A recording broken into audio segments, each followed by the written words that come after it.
Howdy, howdy, howdy, howdy, howdy, howdy. What's up, good people? I know the Russian Vids and Brian Stavely are still live, but I had to get this show on the road, or I was going to have to just not do it tonight. I tried to wait until they were done, but they've been on for over 4 hours, and who knows when they're going to stop. I don't blame them for going long. All right, so anyway, I'm going to share some videos tonight. And that's about it. Maybe talk a little bit. I don't know. I'm pretty tired. I got a lot to do tomorrow. All right. So, anyway, I'm gonna get started showing y'all some videos.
And I wanted to bring to your attention two articles that came out today, and the reason why they are sharing this information on Passover. It's the rise of the false Messiah. It's all being shown this week and even today on Passover. The first article is from Majority from the Hill, April 8th, 2020. Majority says Obama would handle coronavirus better than Trump, who tops Biden in a poll. A majority of registered voters said they think that former President Obama would do a better job at handling the coronavirus pandemic than President Trump, according to a Political Morning Consult poll released on Wednesday. Okay, so the first article, Obama better than Trump. Second article, Obama speaks, gives his 2 cents on how he would handle the crisis. Obama suggests a robust system of testing and monitoring is needed before U.S. can ease current coronavirus measures. Also, April 8th, 2020. Former President Barack Obama on Wednesday said it would not be feasible to relax current measures to combat the spread of coronavirus without a robust system of testing and monitoring, something we have yet to put in place nationwide. Okay. The key word here is monitoring. Robust monitoring. The tweet presents a notable contrast in tone compared to the views of President Donald Trump, who on Wednesday morning tweeted that the country's economy must reopen sooner rather than later and that the pandemic must be quickly forgotten for those who haven't lost a loved one. But coronavirus testing is still not widely available, limiting the ability to relax current social distancing guidelines to prevent a resurgence of the virus. So they're showing Trump as incapable of handling correctly this crisis. Trump or Obama is better than Trump. And now they're looking to Obama to give his suggestion as to how to handle this crisis. Social distancing bends the curve and relieves some pressure on our heroic medicinal professionals. But in order to shift off current policies, the key will be a robust system of testing and monitoring, something we have yet to put in place nationwide, Obama wrote in a tweet Wednesday morning. Okay. So Obama better than Trump. And now Obama speaks about his plan to solve the coronavirus crisis. Robust monitoring. This report came out We know this is where they are heading with the coronavirus and the purpose for this.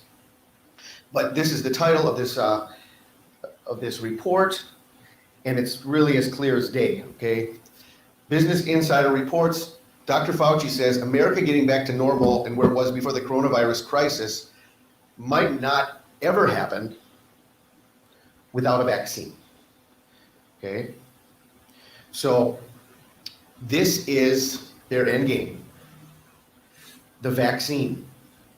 Life will not go back to normal without a vaccine. In a Monday press briefing of the White House Coronavirus Task Force, Dr. Anthony Fauci said the U.S. might never get entirely back to where it was before the coronavirus pandemic, especially without a vaccine and effective treatments. Okay? So a digital vaccine, he didn't use the word digital, but without a vaccine, okay, life will never go back to normal. So they are pushing their agenda. They're getting people choked around the neck until they have no options, until they have nothing left to do than accept the plan that the government is going to be rolling out. Okay? So this is their end game. No mark, no sale. It's as clear as day. Life will never go back to normal without a vaccine. Excuse me, on the left over here, we have individuals who are religious fundamentalists, religious fanatics. And this is the expression, RT-PCR, real-time PCR expression of the VMAT2 gene.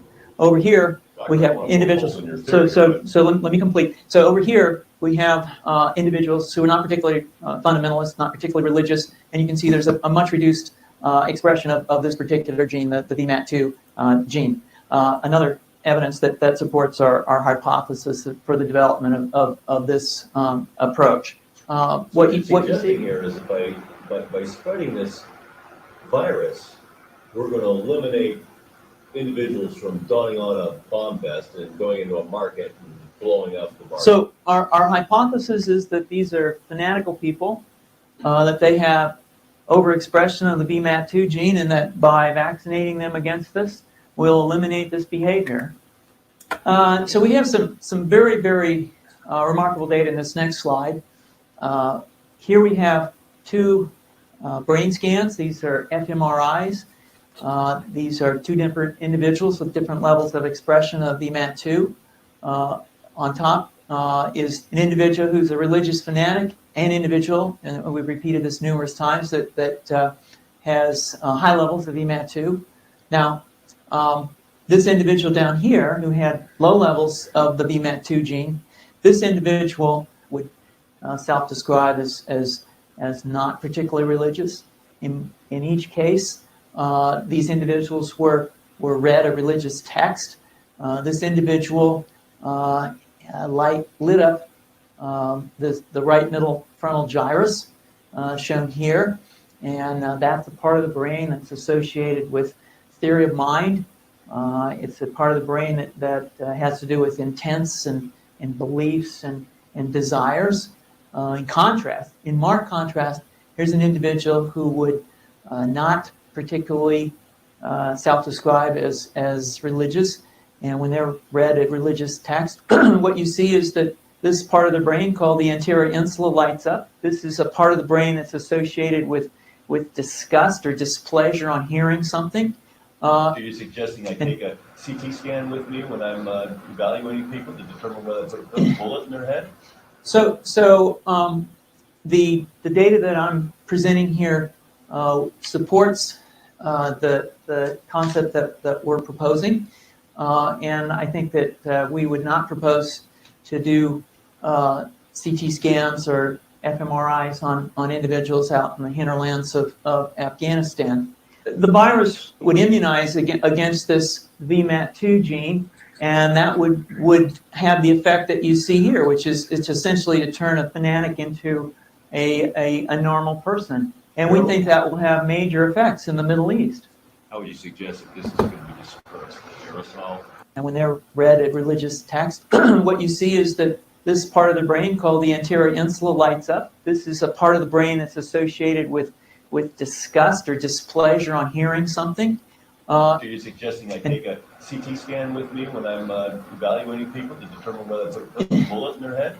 So the data that I'm presenting here supports the concept that we're proposing, and I think that we would not propose to do CT scans or fMRIs on individuals out in the hinterlands of Afghanistan. The virus would immunize against this VMAT2 gene, and that would have the effect that you see here, which is it's essentially to turn a fanatic into a normal person, to do CT scans or fMRIs on individuals.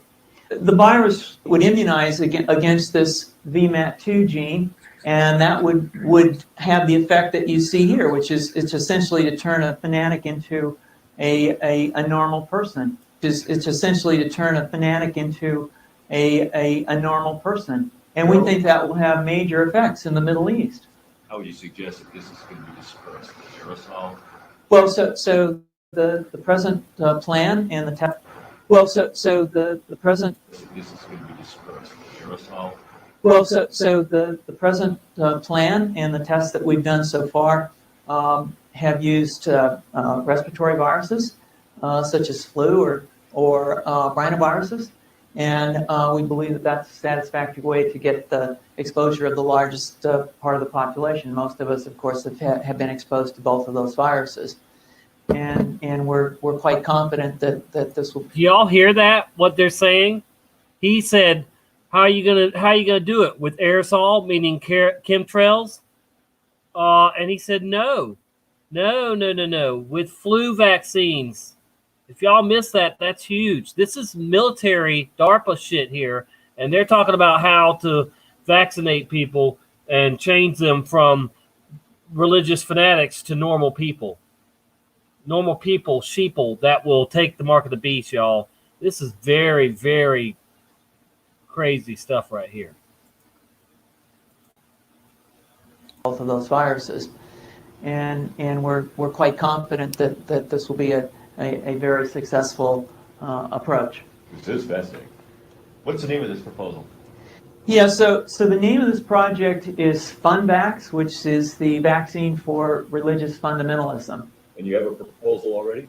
The proposal has just been submitted, and I think that the data that I have shown you today would support the development of this project, and we think it has great promise.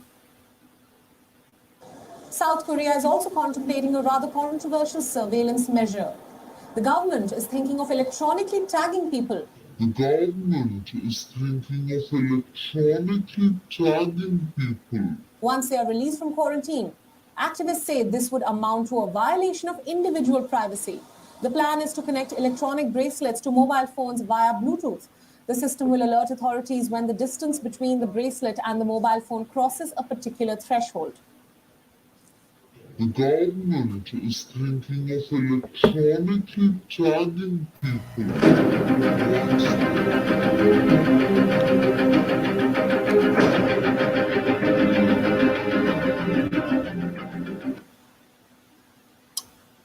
That was crazy. Very, very, very crazy. Now check this out. Boy, the WHO is so mad at us. You know who is. The World Health Organization says people delaying or refusing to be vaccinated is one of the top health threats of 2019. Social media companies now trying to squash the spread of misinformation about vaccines. Pinterest has stopped returning search results for vaccine stories. Facebook also looking to change its algorithm as that measles outbreak continues to spread around the Pacific Northwest. The head of the FDA says the federal government might have to step in if states don't strengthen their laws on vaccines. Says the federal government might have to step in if states don't strengthen their laws on vaccines. There are 47 states, including Maryland, that allow exemptions for vaccines for people if they have religious reasons not to have their children vaccinated. Dun dun dun dun.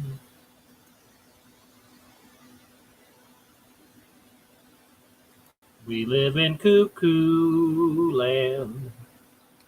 All right. Hey, I want to throw this in there real quick, too.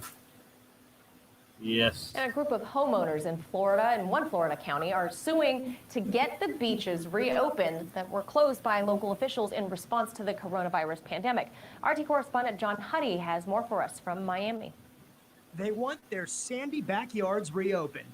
A group of homeowners in Walton County on Florida's Panhandle, including former Arkansas Governor Mike Huckabee, are angry that the county's Board of Commissioners passed an ordinance closing the county's beaches because of the coronavirus pandemic, and they're suing to get the ordinance overturned. The lawsuit alleges it's an unconstitutional taking of property without compensation, thus violating privacy and due process rights, and that the case is about how the ordinance affects the rights of oceanfront property owners, not issues related to the general public. According to the lawsuit, quote, the county's ordinance forces family members into a confined space within their house rather than allow them to social distance and recreate in their sandy backyard. If you look at this coronavirus tracking map for the state of Florida, Walton County, located way up here, now has 26 confirmed cases of the coronavirus. A week ago, it didn't have any, just like more than a dozen other counties in the northern and central part of the state. Well, now the coronavirus has spread like wildfire from the very south down here in Key West, all the way up through the Panhandle, with 16,300 cases and counting. At least 34 counties, including Miami-Dade and Broward, have closed their beaches since mid-March, but others still remain open in the state for fishing, surfing, jogging, and swimming. That's the point of a separate lawsuit filed by an attorney named Daniel Uhlfelder against Florida Governor Ron DeSantis. Uhlfelder says DeSantis should have closed all the state's beaches by executive order more than a month ago. In this tweet, Uhlfelder says DeSantis has, quote, blood on his hands by leaving it up to the cities and counties to do it. Well, a circuit court judge this week, while sympathetic to Uhlfelder's claims, ruled for DeSantis' side, saying it would be an overreach of the court to issue such an order closing all the beaches. But the judge still recommended that Uhlfelder keep up the fight. Uhlfelder tweeted this week, quote, on Tuesday, a judge heard our case to close all of Florida. The judge was a true professional, however. The case is now moving to appeal. I am proud to be on the right side of history and will continue to fight to save the lives of Floridians and Americans throughout the country. And so the fight continues. For RT, John Huddy.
Why do you think I'm not happy, man? Let me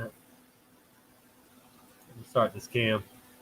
Hey, hey, hey, people, people, people. Look, I'm wearing an orange shirt. I'm wearing an orange shirt to be like our president. The orange Oompa Loompa he is. Okay. I didn't do one this hour yet, so I am going to do a gravity bong real quick. This is where all the people that don't like pot leave. Sorry, folks. I do medicate with marijuana, medical marijuana. Yes, yes, yes. I have MS. I will never stop unless the pain stops. I don't use any pharmaceutical pills. I don't take aspirin or Tylenol or anything like that. I'm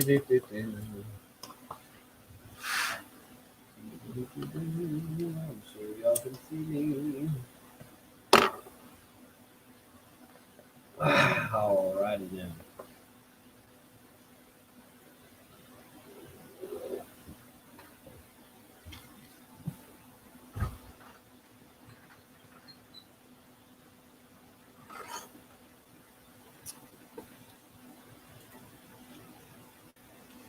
Self-medicating. Ooh.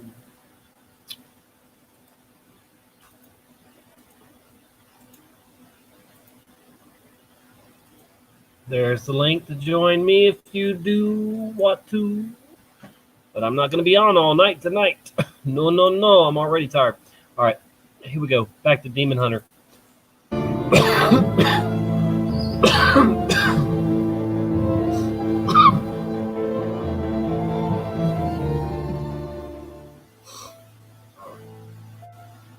What is happening to our world? Your ass is grass. Do you understand? And if you done with this shit. so be looking after this house. All right, You look, know, I'll be looking after be this. sheltered in place. Go ahead, put me on social media. You're a little cop. Seriously? Seriously, I call the cops. I can't do I'm so scared. I'm so scared. Meanwhile, face coverings while out in public are now mandatory in Riverside County, and residents who don't comply could face a hefty fine. CBS News' Candace Crone reports from Riverside with more on the new order. The new order. The New county world is really order. stepping up its efforts to slow the spread of the coronavirus by fining people who leave their home without wearing a mask. And the fine for violating the order is $1,000 per Fine day for these. violation.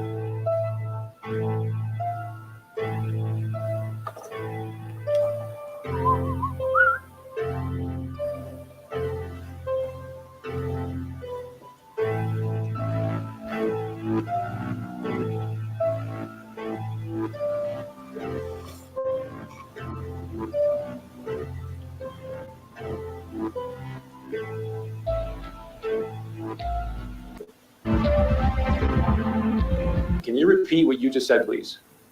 Well, last Friday, I received a 7-page document that sort of told me that if I had an 86-year-old patient that had pneumonia but was never tested for COVID-19, but sometime after she came down with pneumonia, we learned that she had been exposed to her son who had no symptoms, but later on was identified with COVID-19, that it would be appropriate to diagnose on the death certificate COVID-19. Now, we've not done that. If someone has the pneumonia and it's in the middle of a flu epidemic, and I don't have a test on influenza, I don't diagnose influenza on the death certificate. I will say this elderly patient died of pneumonia. I don't mean to interrupt you, but my heart is sinking right now as you're telling me this. You're a doctor. Why in the world would they be sending you out information to fill out death certificates, whether the person's been diagnosed with COVID-19 or not, but then to say in the death certificate this person's death was caused by COVID-19? That does not sound right to me. I went to the person in our office who does most of the death certificates over the last 10, 20 years, and I said, does this sound right? I had her look at the documents that I printed off, and she said, well, we've always been told that you always put down just facts. You don't put down any probabilities. You don't put any presumptions down. It's just what you know. And so this is concerning, and it actually gets to your point, Chris. When we start talking about the data that goes into the modeling, we have to ask ourselves a question. Are we being forthright? Are we sharing with the public? Minnesota, North Dakota, we don't need to be having it sugar-coated. We want to know what's going into your modeling. So with that being said, why would they want to skew the number of deaths due to COVID-19? Well, fear is a great way to control people, and fear is a great way to control people, and fear is a great way to control people. And I worry about that. I worry that sometimes we're so darn interested in just jazzing up the fear factor.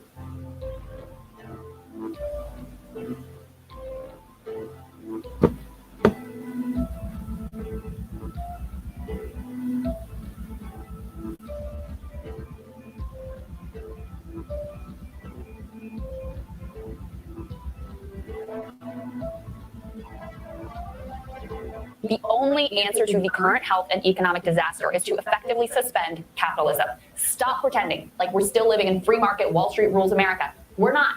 And the best way to deal with this is to explicitly suspend those rules of capitalism and all the BS mythology that comes with it. Suspend all debt collection, foreclosures, evictions, credit report hits, all of it. The fairy tale about how we can pay it back if only we're good little boys and girls, that has been completely demolished. The healthcare system and other critical industries should be nationalized. We can't wait around hoping the free market will get its act together on gowns and masks and ventilators and other absolutely essential supplies. Hospitals are going to go bankrupt if the government doesn't effectively take them over. It's not even temporary socialism we need, but basically temporary.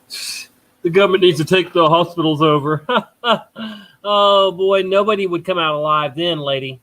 Communism, citizens supported by the government, major sections of the economy planned by the government, because 30% unemployment isn't something you bootstrap and free market your way through. It's something that our nation can only survive without mass chaos and unrest by truly embracing collectivism from the bottom to the top. You know, I have good news for you, Mark, because there is a solution using available technology today to fix the economic part of this problem.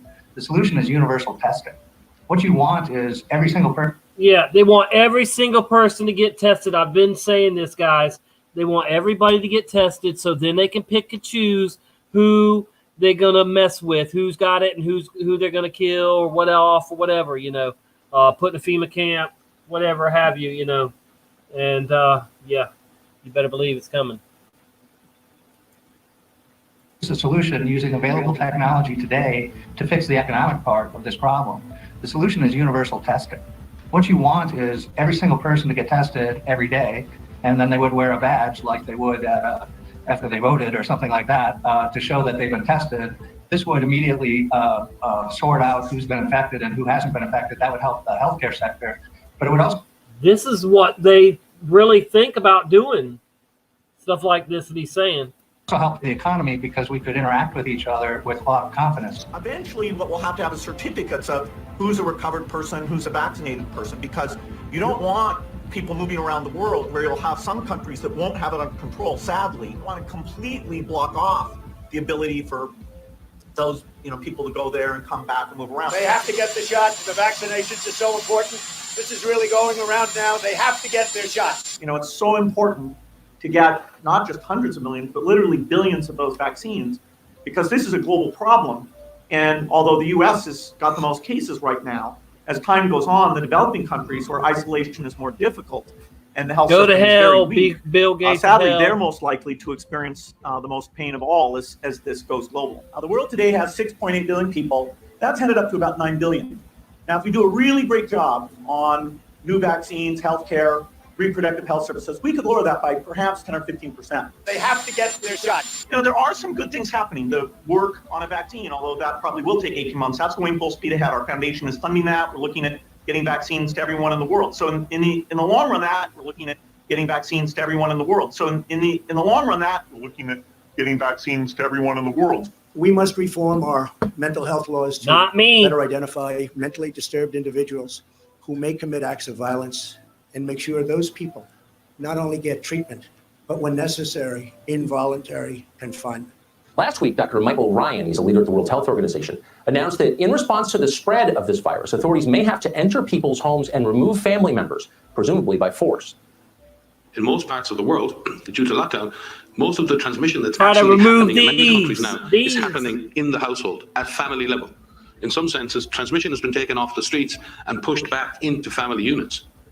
Now we need to go and look in families to find those people who may be sick and remove them and isolate them in a safe and dignified manner. We need to make sure that everybody continues to let us know where those folks are. If you've observed recurring violations of the Safer at Home order, please continue to let us know at coronavirus.lacity.org/business violation. You know the old expression about snitches? Well, in this case, snitches get rewards. We want to thank you. No, for snitches turning still folks in get and making sure we are stitches, all motherfucker. You're Sorry for that. Do you understand? These people are killing me. Trying to kill me. All right, I will. I'll be looking at them. Shelter in place. Go ahead, put me on social media. You're a whole cop. Seriously? Seriously, I call the cops. I can't. Some 911 centers have seen a spike in calls from people reporting others for violating executive orders and guidelines on social distancing. But as 9 and 10's Bill Freilich reports, not every call is an emergency. He continues our team coronavirus coverage. 911 centers are busy taking calls, but not for the usual reasons. That even happens with small groups. Take this report of a crew working on a lawn for the second day in a row. It turned out to be a brother and sister working in the yard.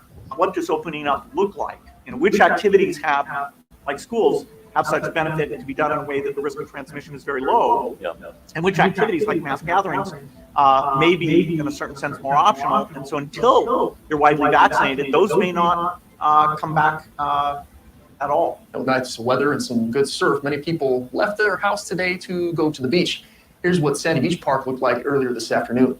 Beach parks across the state remain closed, and while you can conduct ocean activities in the ocean and work out on the beach if you'd like, things like... See, these people got smart and said they can't arrest us all. We're going to the beach, dang it.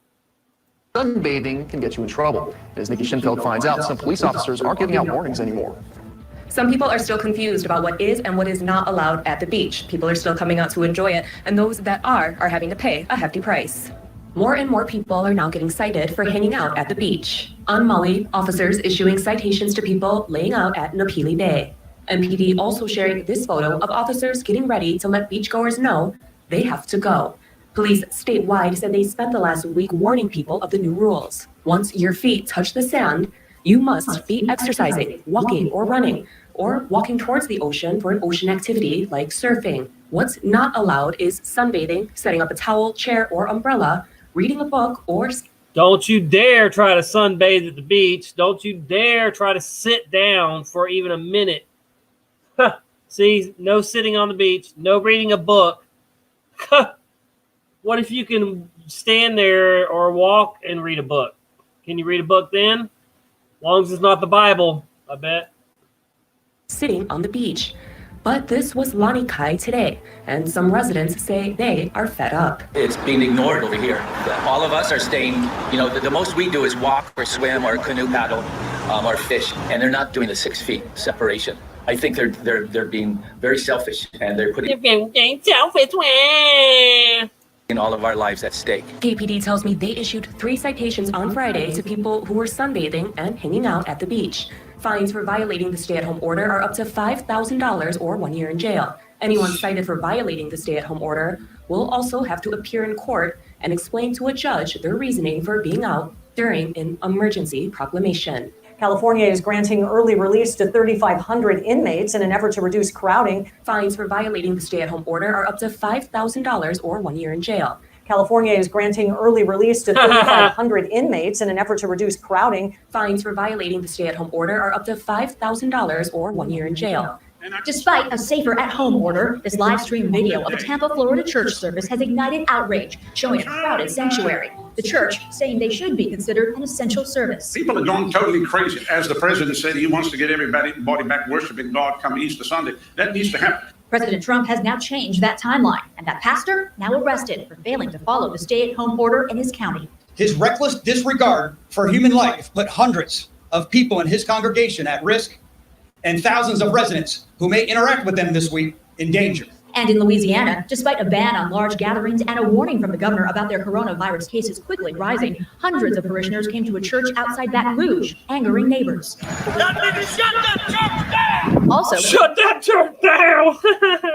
A street parade was held Saturday in New Orleans. The mayor telling CNN overnight it won't happen again. Our musician community, our cultural bearers have stepped up and said, hey, no more in the city of New Orleans. This is very serious here, and our people are dying. Pro-life advocates are fighting back after being cited by police for prayerfully gathering outside abortion mills in Michigan and North Carolina, saying shelter-in-place laws don't apply to them. 3 men who were praying outside the Scottsdale Women's Center last week in Detroit were given a citation by police and told they were violating the governor's stay-at-home order. Today, I'm issuing a stay home, stay safe executive order. Now, they're suing Michigan's pro-abortion governor Gretchen Whitmer and the city of Detroit, challenging the constitutionality of the governor's shelter-in-place order, criminalizing the free speech activity of peaceful pro-life protesters. Pro-lifers in North Carolina are suing in federal court against Greensboro Mayor Nancy Vaughn, when 4 were arrested last week, police claiming they were in violation of state and county stay-at-home orders as well. Here in southern New England, some residents are concerned about people from New York coming here and potentially spreading the virus. And starting tomorrow, Governor Gina Raimondo has ordered the National Guard to go door-to-door in coastal communities looking for people from New York. And today, state troopers began pulling drivers. I'm going to search your house for New York people, New Yorkers. Over if they have New York license plates. Eyewitness News reporter Rob Nesbitt spoke with one of those drivers. He's here now with the new details. A mandatory checkpoint has been set up here on Interstate 95 in Hopkinton, where all drivers from New York are required to stop and register themselves with the National Guard if they plan on staying in Rhode Island. As you drive into Rhode Island from Connecticut on Interstate 95, you'll read this traffic sign telling New Yorkers to stop. I'm like, oh boy, here we go. Tara Kopi drove up from Staten Island to pick up a new puppy for her family. She was given a packet by the National Guard A 14-day rule. saying that New Yorkers are required to quarantine for 14 days if they plan on staying in the Ocean State. Last week, Governor Greg Abbott executive order went into effect, which required folks traveling into Texas by road from Louisiana to self-quarantine. However, today is the first day that troopers are actually stopping drivers and forcing them to fill out paperwork indicating where they are heading to. Drivers I spoke with said it's been a headache dealing with these changes, but they understand. I think it's great that they're trying to protect Texans. Since I am a Texan, I'm coming back home, so I think it's great that they're testing and you'll know for sure. Troopers are allowing those with commercial traffic and semi-trucks to bypass this checkpoint. Failure to comply with this order could result in jail time. California is granting early release to 3,500 inmates in an effort to reduce crowding.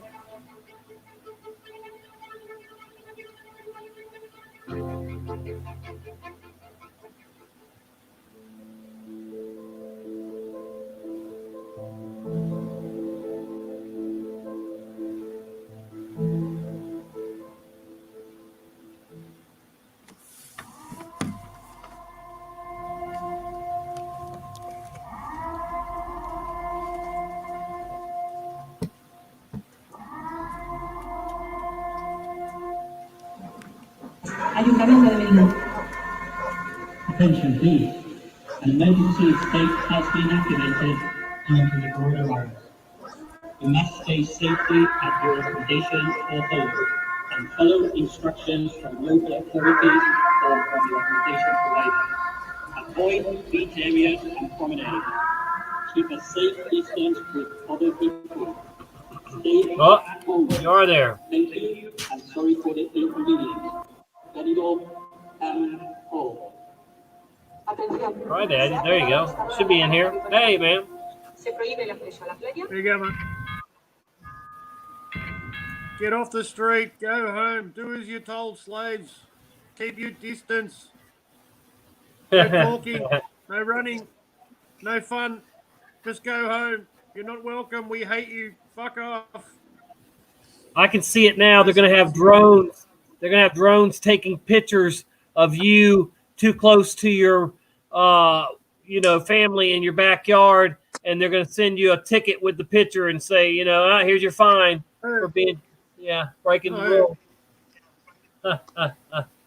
Imagine that, or at the beach or anywhere, It's like it's pathetic, mate. Yeah. All right, so you're allowed to go to the beach, and you're allowed to exercise. You're allowed to swim, right? Yeah. You're allowed to Don't swim. sit You're allowed down. to walk. You're allowed to run. You're allowed to throw a frisbee. You're allowed to stand up, but you're not allowed to sit down and dry yourself in the sun. Don't you dare put your ass in the sand and Don't sit down. Toes in the water. Sit down. You got to stand up. Oh boy. Stand up the whole time. Yeah. And you can't read a book. You can't read a book. No read a book. No education allowed at the beach. Education's dangerous. You can only read a learn book if something. you can only read a book if you're jogging or like surfing. You can surf while you can read a book while you're surfing.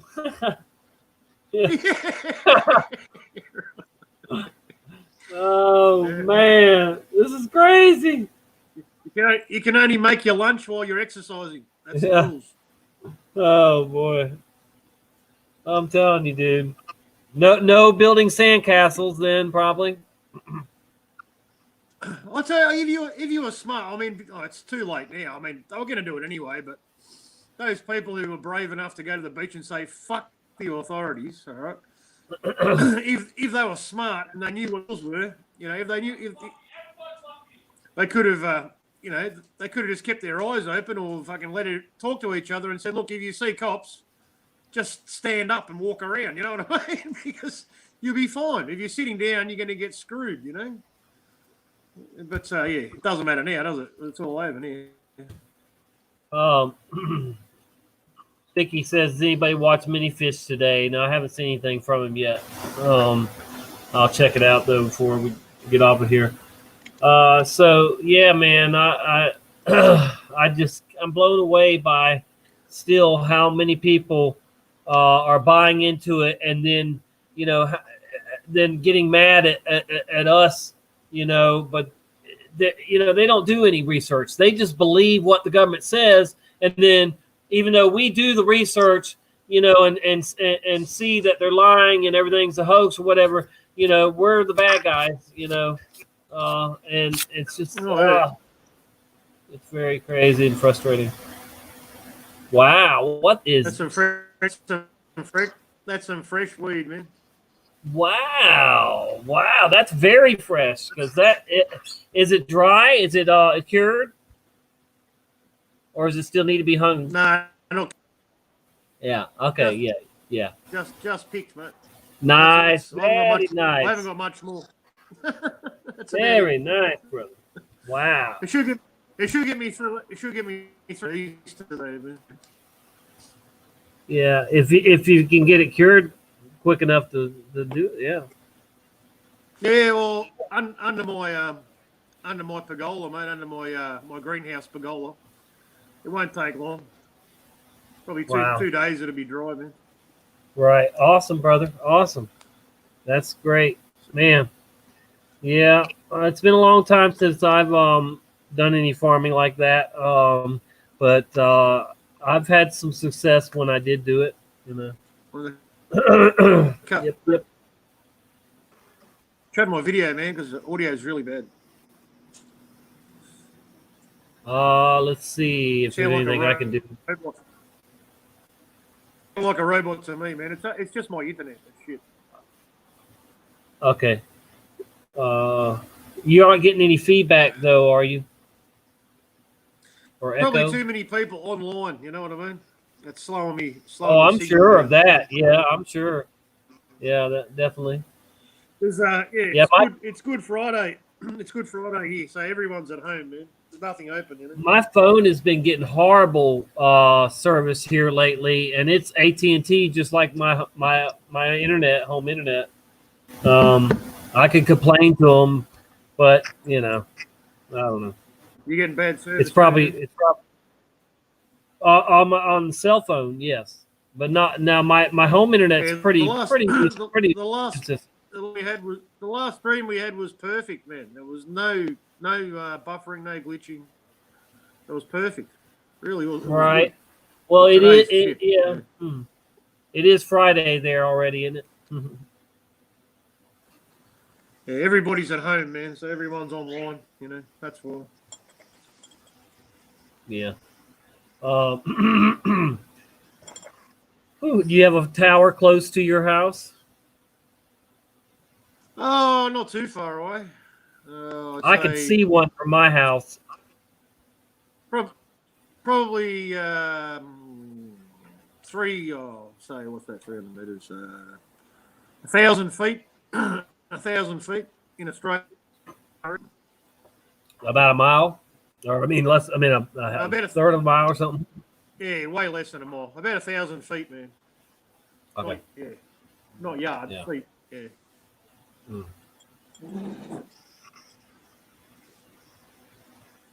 There are so many towers. Like if you go traveling the back roads, country roads, whatever, here in America, there's one huge giant tower after another, man. It seems like to me like there's more than even necessary.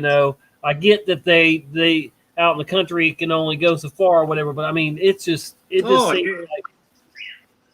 especially here in the South, it seems like there's just one every freaking half mile or something, man. It's just ridiculous to me that they would need that many. They really go hardcore in the country, man. I've noticed that. And the towers, I've noticed a difference between towers in the city and suburbs and towers that they have in the country. The ones in the country, they have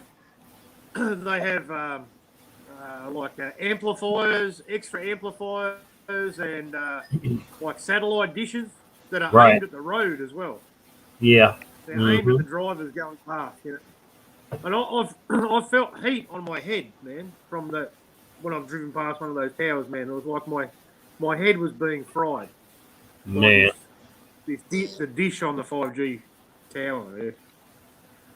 Yeah, they've got heaps more antennas. They've got amplifiers all over them, man. You can see all these extra boxes and dishes on country roads, and they've got more towers. Yeah, it's out of control because of the terrain and the lack of people. You know what I mean? So they have to get the signal amplified and pumped, I suppose, to make it work.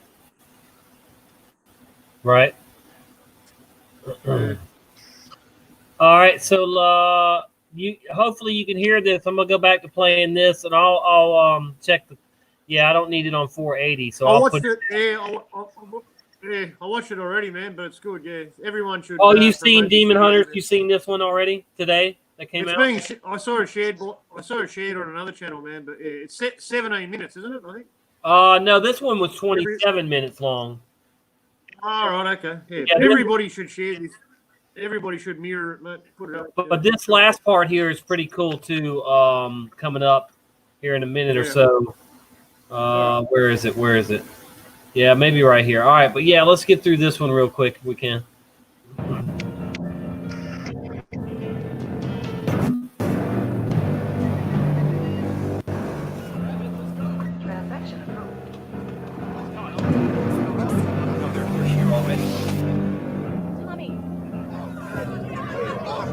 Since last night's declaration of martial law, the soldiers have moved into security areas.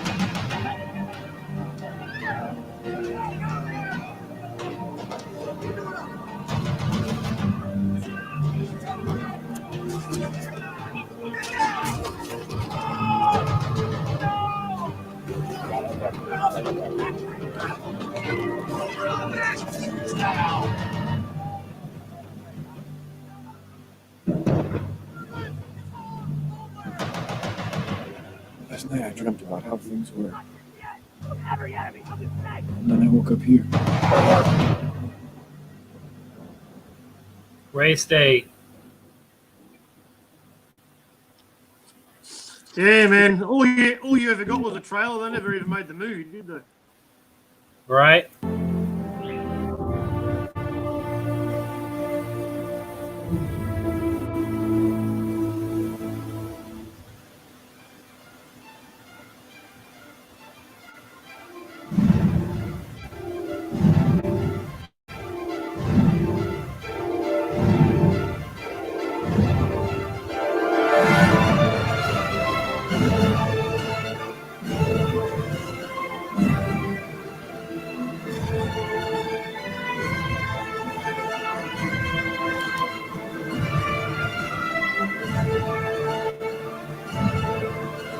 Oh dear.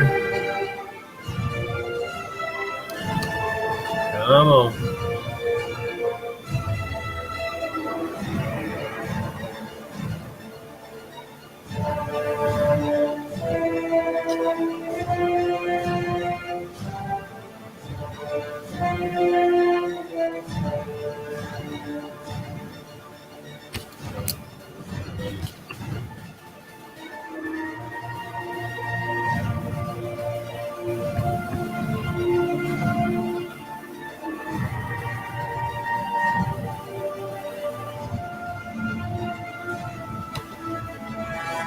Are you prepared for the fight?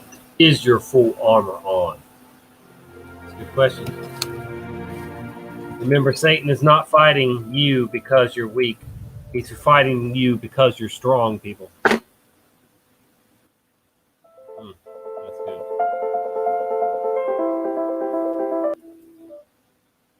All right, we're moving on. Moving on. Man, that was slagging, whatever. Yeah, I haven't seen that part of it, man. Yeah, it must have been cut before the Christian aspect was There was something.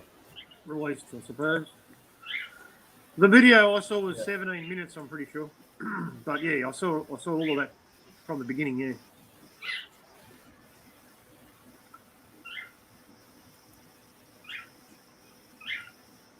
But yeah, there's enough in 17 minutes for anyone, to snap out of their trance if they watch it. Now, I didn't watch this one, so I don't know what this guy's going to say other than it's breaking news. MIT invents invisible tattoos to track vaccinations. Oh, that's not a new Everybody. invention, mate. That's an old... What's that? That's not a new invention. I saw it in the paper about, 10 years ago. Probably. Yeah, 10 years ago. I saw it in the paper. Talking To about identify unvaccinated kids. No, about the tattoo, the surgical tattoo. It looks like a barcode. Yeah. Paul and Adrian. Excuse me. We have a new breaking story for you. MIT has just invented a invisible tattoo to track if children are being vaccinated. So this is breaking. They've invented some nanoparticles they can put in with a vaccine now.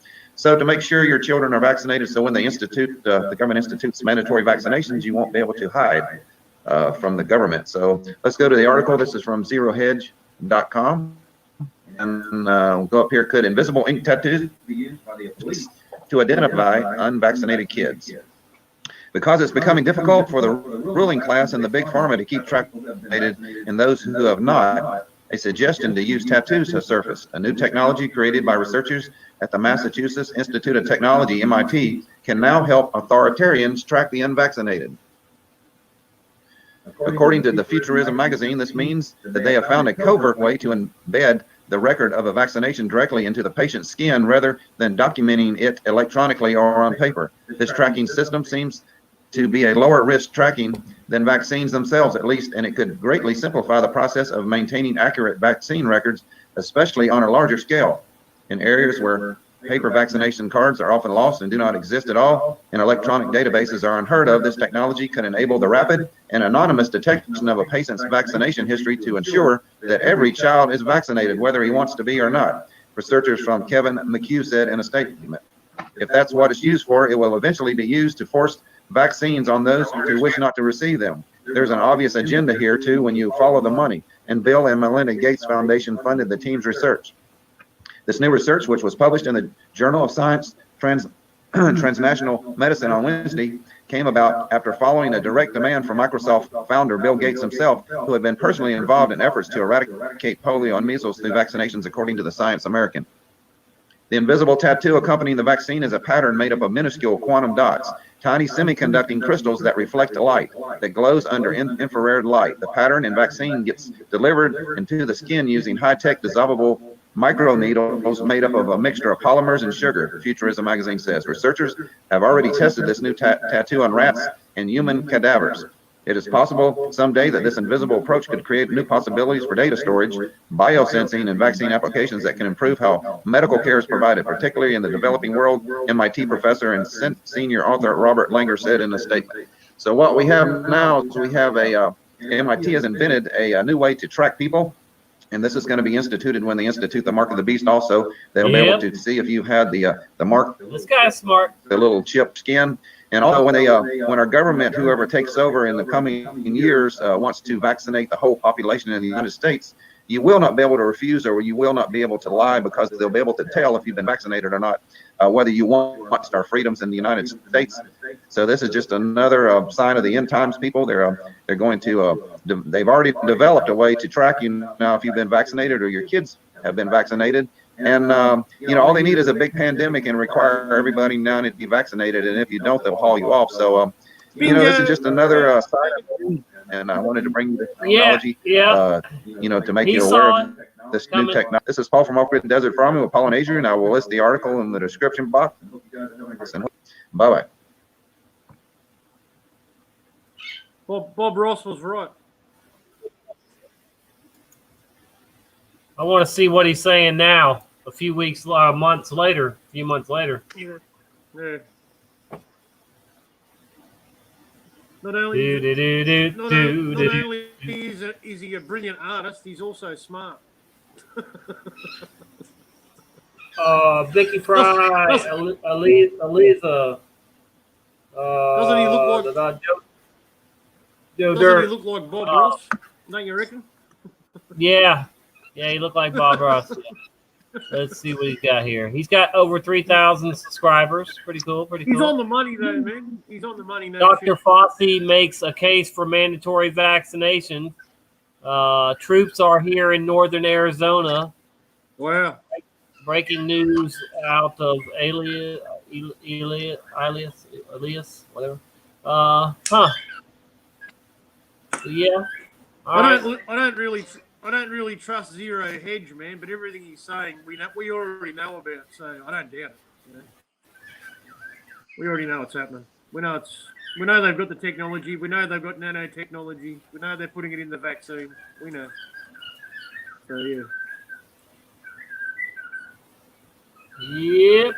All right. I wish my hair was still that good, mate. I used to have fluffy hair. Here's the history of vaccines. We'll I don't know if we'll watch the whole thing, but here's this. Come on. Oh, I gotta see this guy. It says from smallpox to coronavirus, the history of vaccinations explained. Oh, I think I've seen this too, man. Yeah, play it. Yeah, good. All right, it'll be some propaganda on, why you should get vaccinated, I guess. Is controversial from the start. The idea is to limit the spread of infectious disease throughout the population and to protect those people who don't have the option of getting vaccinated. However, people cling to the notion that vaccines are harmful and anti-vax sentiment persists.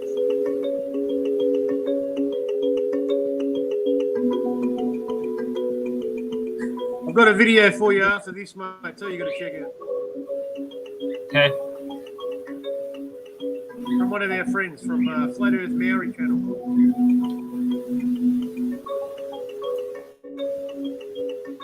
One of the most severe viral diseases known to humankind is smallpox. Even into the 18th century, 500,000 Europeans died of smallpox every year. And even into the 20th century, it was still claiming 300 to 500 million lives. Some people who caught the disease survived. Those people were now immune to the disease. By the Middle Ages, the Chinese had developed a technique to manufacture immunity. They collected scabs from an individual with a mild case of smallpox, allowed them to dry, ground them up into a powder, wrapped the powder in cotton, packed the material into a pipe, and puffed the whole concoction into an uninfected person's nose. This process is called insufflation. This is the first documented use of inoculation, which is a deliberate infection for the community.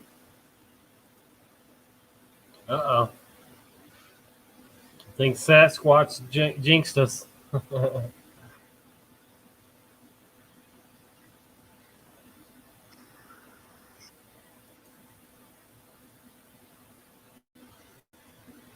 In the 18th century, this practice was introduced to Europe, and the practice becomes known as variolation in England in honor of the scientific name for smallpox, variola. Edward Jenner was a physician in England in the 18th century. Jenner knew about the practice of variolation. He himself actually had been variolated when he was 8 years old. He also knew something else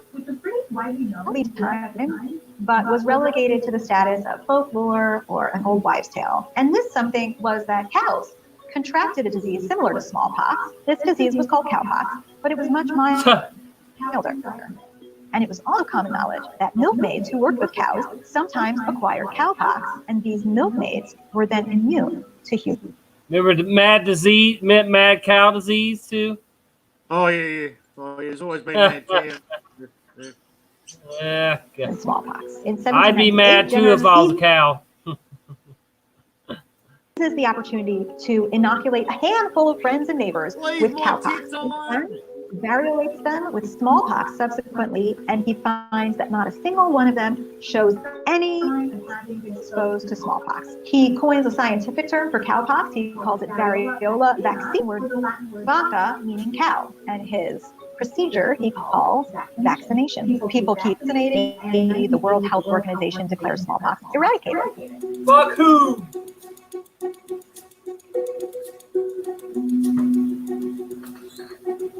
There are religious objections. There is resistance to deliberately infecting healthy people. But with vaccination, there's now the added consideration that we're using animal material. Some consider it unclean, others consider it inhumane. There's also risks that the procedure is transmitting other diseases. This was actually a big It's risk. just wrong. Don't inject humans with animal tissue. For fuck's sake. With the early practice of variolation, and still continue. I'm just saying, it's just wrong. Don't inject humans with animal tissue. For fuck's sake. Today is the tug of war between mandatory vaccination and personal liberties. The problem is that some can't be vaccinated because their immune system is not healthy enough. These immunocompromised people include people with disorders of the immune system, or very old people, or newborn infants rely on herd immunity to protect them from disease. In modern times, our generation devastating the effects of these infectious diseases were. We never experienced smallpox. We never even experienced measles, mumps, or rubella. The vaccines sometimes feels more immediate than the harmful effects of the diseases themselves. Smallpox was a scourge on humanity for millennia. But there was a glimmer of hope. Although millions of people succumbed to the virus, some people who caught the virus survived, and those people were now immune to the disease. We are still advocating strongly for vaccination as a public health measure.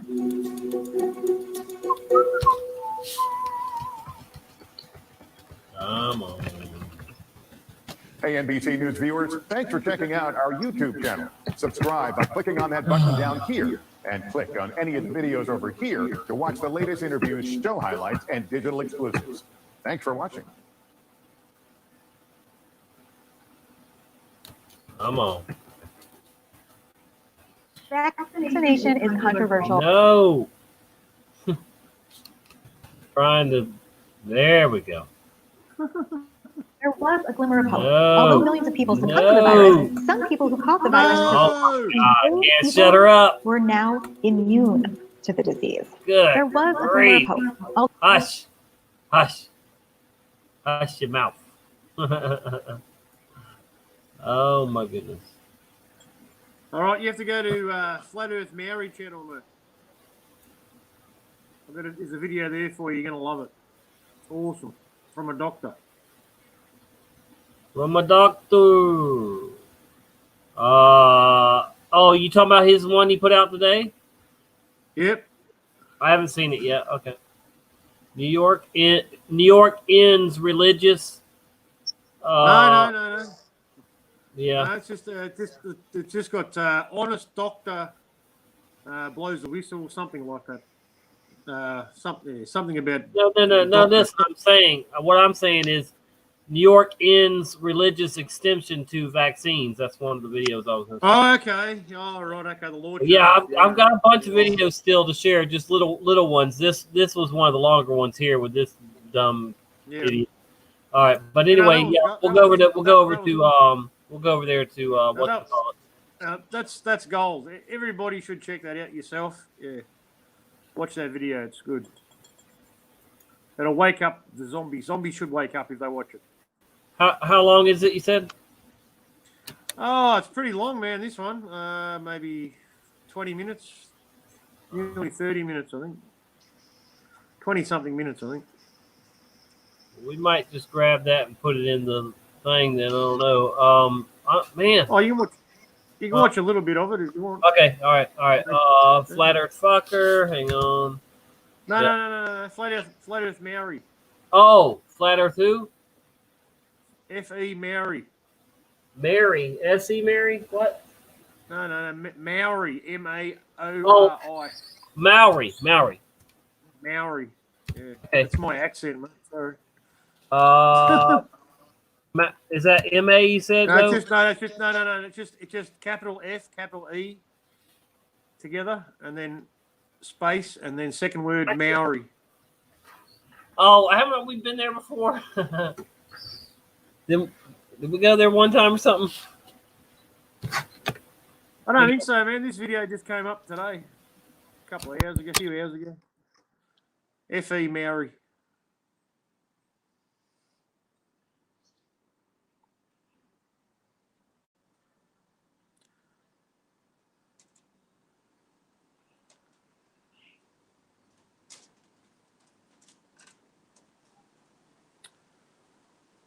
Okay, can you hear me? Yeah, man, you're back. Okay. Yep. All right, gotcha. Yeah, it muted me. It muted me when I put my headphones in. Okay. All right. Now I should be able to hear you better. All right. Let's see. Let's get back over here. All right. So Yeah, the signal, capital the letter. connection seems better now too. Your connection seems better for me now. I don't know. Okay. We'll see how it goes. Capital S, you said? Capital what? No, F E. F, As in yeah, flat F, Earth. yeah. F E. Yeah. Oh, so I gotta just do FE. Yeah, just FE. Yeah, And and then- then Maori. Doesn't have to be capital letters. Then space, and then Maori. You have to have a space between the FE and the Maori. Okay, I got you.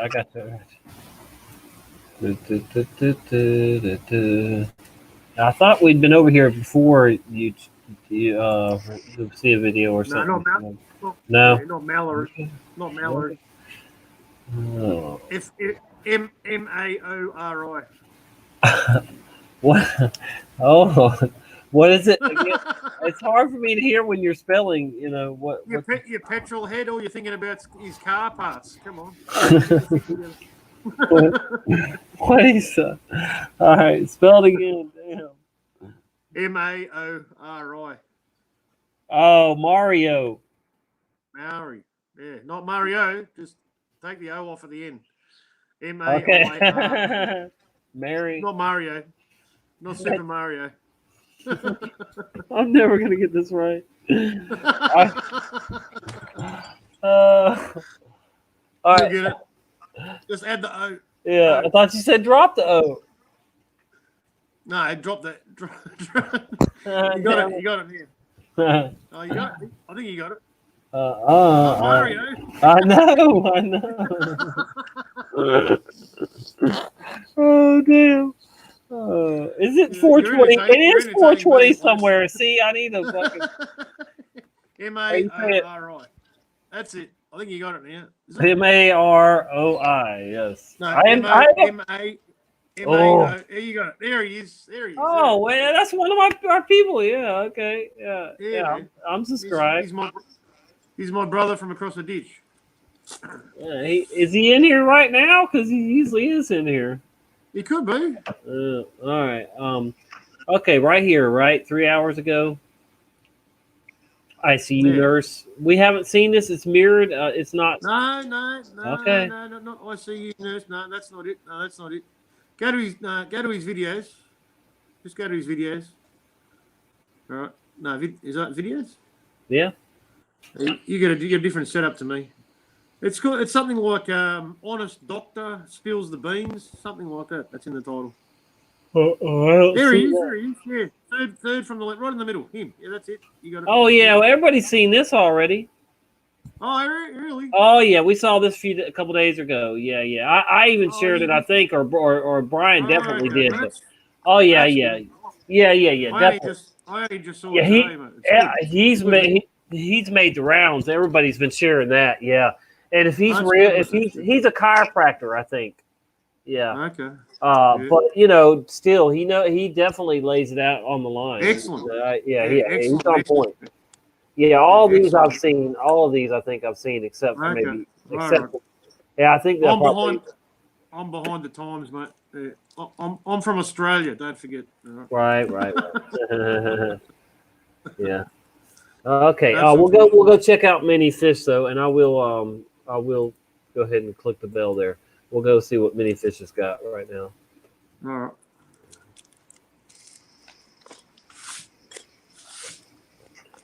Okay. Let's see. Nothing today. Nothing since 3 days ago. Huh. We've seen these. Yep. So nothing new from Mini Fish today. Yep. 3 days. Okay. 3 days. All righty then. Well, I got more videos to share, definitely. And Russian Vids and Brian are still live. Wow. I know, man. That's where I came from. I know. I saw you over there. I thought, man, maybe they'll end, but no, they're still going strong. It's probably they're going for 8 hours or something. I guess now they're going to try and go. Brian's not going to get any sleep, mate. Does he need to get sleep? He's a robot. He's a hybrid. Fucking Vince will keep him awake all night, man. All night. Okay, let's see here. Routine vaccines that older adults need. None. I don't even have to. We don't need any of that. Yeah, I don't even have to tell you that, but that's some college put that out. UW Medicine, whatever the fuck that is. Wealthy parents. Yeah, we'll go ahead. These are all short. We'll go ahead and get back to these then. All right, wealthy parents. My name is Julian, and I've been with AHF for 4 years now. We'll get your meds out to you. That's regardless of ability to pay or travel distance. Oh, that's loud. Public health officials say they are alarmed at the growing number of cases of measles and whooping cough. They blame parents who are now refusing to immunize their kids, and it's happening mostly in wealthy communities. Carter Evans has a case in point. By his own admission, Dr. Bob Sears may be the only pediatrician in Southern California who does not advocate child vaccination. What percentage of your patients would you say choose not to get their children vaccinated in some form? I would say about half of my patients are not vaccinating. It's a growing trend, especially in affluent communities like Santa Monica and Malibu, where nearly 15% of kindergartners are not immunized. In the Orange County community where Dr. Sears practices, almost 10% of kindergartners were not vaccinated. The Centers for Disease Control says public health is compromised when more than 8% of students are not immunized. Do you feel like you may be part of the problem? Fortunately, my patients are scattered all over Orange Fuck the County. CDC. Yeah. I completely disagree. Dr. Margaret Van Blurk. Do what? Fuck the CDC. Hey, look at the Volkswagen on the wall. See if we can get a shot of it with if it has the symbol, the gap or not. Is also a pediatrician in Orange County. The research shows that if we don't vaccinate They did children, show it, but they're it's more not likely to get sick, not quick and enough. they'll, potentially Maybe get not long diseases enough. that can kill them. Highly contagious diseases like measles are on the rise. California has seen 61 cases so far this year, the highest in 2 decades. 22 of those. Measles shit is ridiculous. There's an outbreak of measles. What did you think when you saw that sign on your doctor's door? It freaked me out in Orange County. I tell the parents that you don't necessarily have to live in fear of these diseases. You have to respect the diseases, you have to understand them, but they're fairly unlikely to happen to any individual child. Dr. Sears says he's not anti-vaccine, but people need to know about the risks. Parents don't want their baby to have a bad side effect. They don't want to be a victim of a very severe vaccine reaction. If you don't vaccinate your child, or if you're waiting to think about it, then you're taking a risk. You're putting their life at risk, potentially. You're gambling. You are. You're gambling. Yeah. And usually at gambling, you lose. Carter Evans, You lose. I'm gonna gamble. I don't want no tests, no vaccination. Check this out. Hi, Dorian. Oh, hi, Roxanne. So I hear that you and your colleagues have invented something that might be a game changer for vaccinations. Yeah, we have a new way of delivering vaccines. Rather than using a needle and syringe, what we have is a pill that actually shoots a jet of drug into your cheek without pain. Oh my God, I love it already. How does it work? We use a reaction in here just like vinegar and baking soda. Once that starts reacting, it makes a gas and builds up the pressure inside of the pill. On the end of the nozzle, we have a membrane that holds the pressure in. Don't you want one of those, Matt? I'll pass. Right now is fingernail polish. And when it gets to a certain pressure, it releases. This piston pushes down, pushes the drug out, and it shoots a jet of the drug into the cheek. Can I try how it works? Sure. So in the real system, you'd press it together to start the reaction. That would give you timing like 10 seconds. Mm-hmm. And then you hold it against inside your cheek. And after 10 seconds, it'll shoot. The pressure is just like a water This pick. zombie loves it. In your teeth. Loves it. It injects the drug, and you're done. And you just take it out. And you're done. Is it just as effective as if I got the drug with a needle injection? We've done experiments on rabbits. It gets both systemic and mucosal immunity, it's called. The next step is actually a smaller pill, and this one's actually designed to be swallowed. And it's coated with a substance that protects it from the stomach and then only activates when it's in the intestine. One of the target possibility would be insulin for diabetics. The idea is you could take your insulin and swallow a pill versus having to take an injection. Besides just the fact that it will be painless, both Mhm. these pills, what other advantages will there be? Well, the great thing is we can actually do this at home. You can give it to people so they don't have to go to a pediatrician. You don't need trained personnel to give you a shot, which is a huge expense. Also, for better distribution to third world countries or to rural areas, you could actually get your vaccinations done very, very easily and more And the effectively. zombie said, bah! See on it now, suggested that we could actually put this in a lollipop for children. And so they would just A hold it in their mouth lollipop? until the drug was Ooh. delivered, and they'd also have the rest of the Yeah. life. So So lovely. when do you That's think so we'll see cute. this broadly in the public? My colleagues and I are very, very excited about this. We think it's about 5 to 10 years off because you still have to do all the clinical trials. But for both systems, we think there's huge impact on the healthcare. Congratulations. Thank you very much. She's turned on, mate. She's going to jump his bones, I can tell. Man, I don't want nothing to do with a vaccine in any shape, form. No. I ain't taking it. No way. But they can give you a lollipop, Tommy. Yeah, they can put it in lollipop form. Yeah, they can shove that lollipop where the fake sun don't shine. Yeah. He is an assistant professor And I'll of do public it for health him at if Yale necessary. University. So let's start with this new vaccine management law. Is this a first good step? How long will it take to overhaul the system in China? Thank you for having me, Elaine. And this is a great question. So in order to rebuild system, the Chinese government already spent a year to tighten the punishment about the Changshan complaint. But this is a more exposed. Yale University, man. Skull and bones. Make the law effective about the new vaccination administration law. This is more ex ante to take more precautious measures to address this issue. But I would say that in the even longer term, there still need to be rebuilding the confidence of the consumers. So that may take a longer time compared to the law enforcement and the lawmaking. How would you say China compares with other countries around the world when it comes to vaccine production and, more importantly, regulation? Yeah, indeed. China had a loosened the regulation system before the scandals in recent years, but China has been accelerating the lawmaking enforcement especially in the past year. In the June this year, China passed the law, vaccination administration law, and a few days ago it became effective. And this is a new law, and which is distinguished from the drug law, which means that the regulation is even tighter than drugs. And from the punishment, the penalties and the management, we see those are more tightened than even the drug laws, administration laws. So that is one very good signal that suggests the Chinese government is valuing the vaccination even more stringent and more important than the drug safety. And compared to many other countries, those countries are also taking effective measures, but over a long time horizon. For example, in the U.S., in the 1980s, U.S. also faced a vaccination safety issue. So they passed the vaccination childhood injury law in order to protect the children and to file the claims for compensation for. There's no vaccine injury law, you lying piece of shit. The U.S. was also trying to enforce the law to encourage the federal workers, also the contractors, to be the whistleblower, to disclose any wrongdoings and the waste of the public resources. What a lying piece of shit! Yeah, like they're gonna do that. They want to keep their healthcare job. They passed their own laws through the American Senate to protect themselves from lawsuits. They're totally untouchable, mate. They have no recourse. There's no recourse for vaccine injury. He's a lawyer. Yep. Need a professional website? I created one for our startup. And here's Trump on the vaccines again. Tell parents about getting their kids vaccinated. Measles, I'm a measles. Tell parents about that. They have to get the shot. The vaccinations are so important. This is really going around now. They have to get their shots. How old is too old to be president? Well, I think that I just feel like a young man. I'm so young. I can't believe it. I'm the youngest person. I am a young, vibrant man. I look at Joe. I don't know about him. I don't know. I would never say anyone's too old, but I know they're all making me look very young, both in terms of age and I think in terms of energy. I think you people know that better than anybody. Hey there, I'm Chris Hayes from MSNBC. Thanks for watching MSNBC on YouTube. If you want to keep...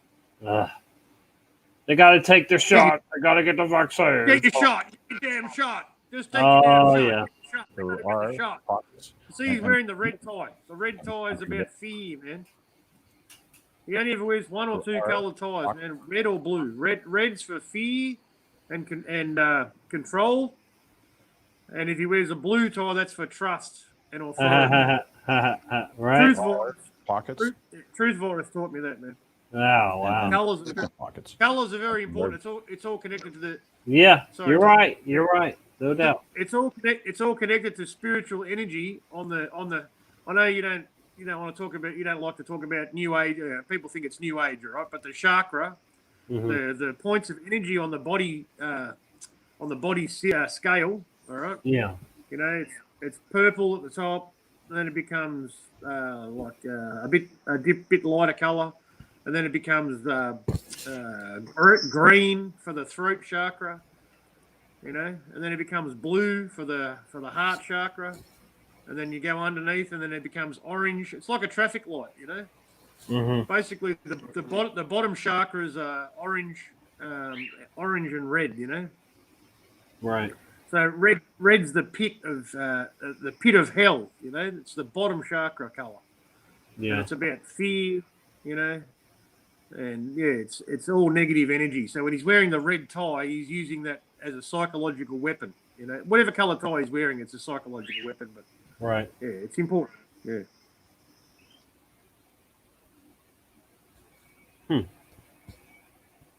Maybe it's thundering Sorry. outside. I keep hearing something. Sorry. All right. Well, let's hear. Yeah, Let's hear Gates of Hell.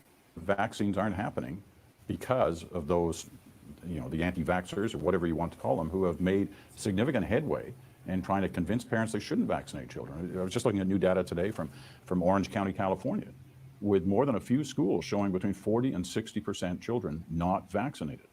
You could say we're a victim of success.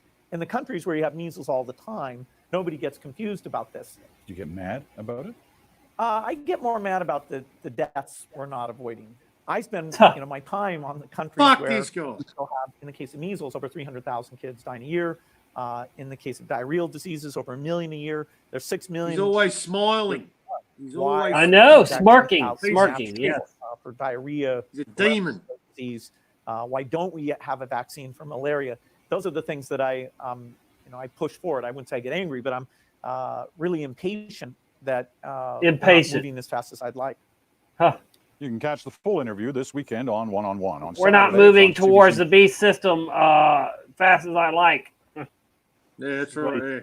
Not fast enough. Yeah. Here's the future of vaccination.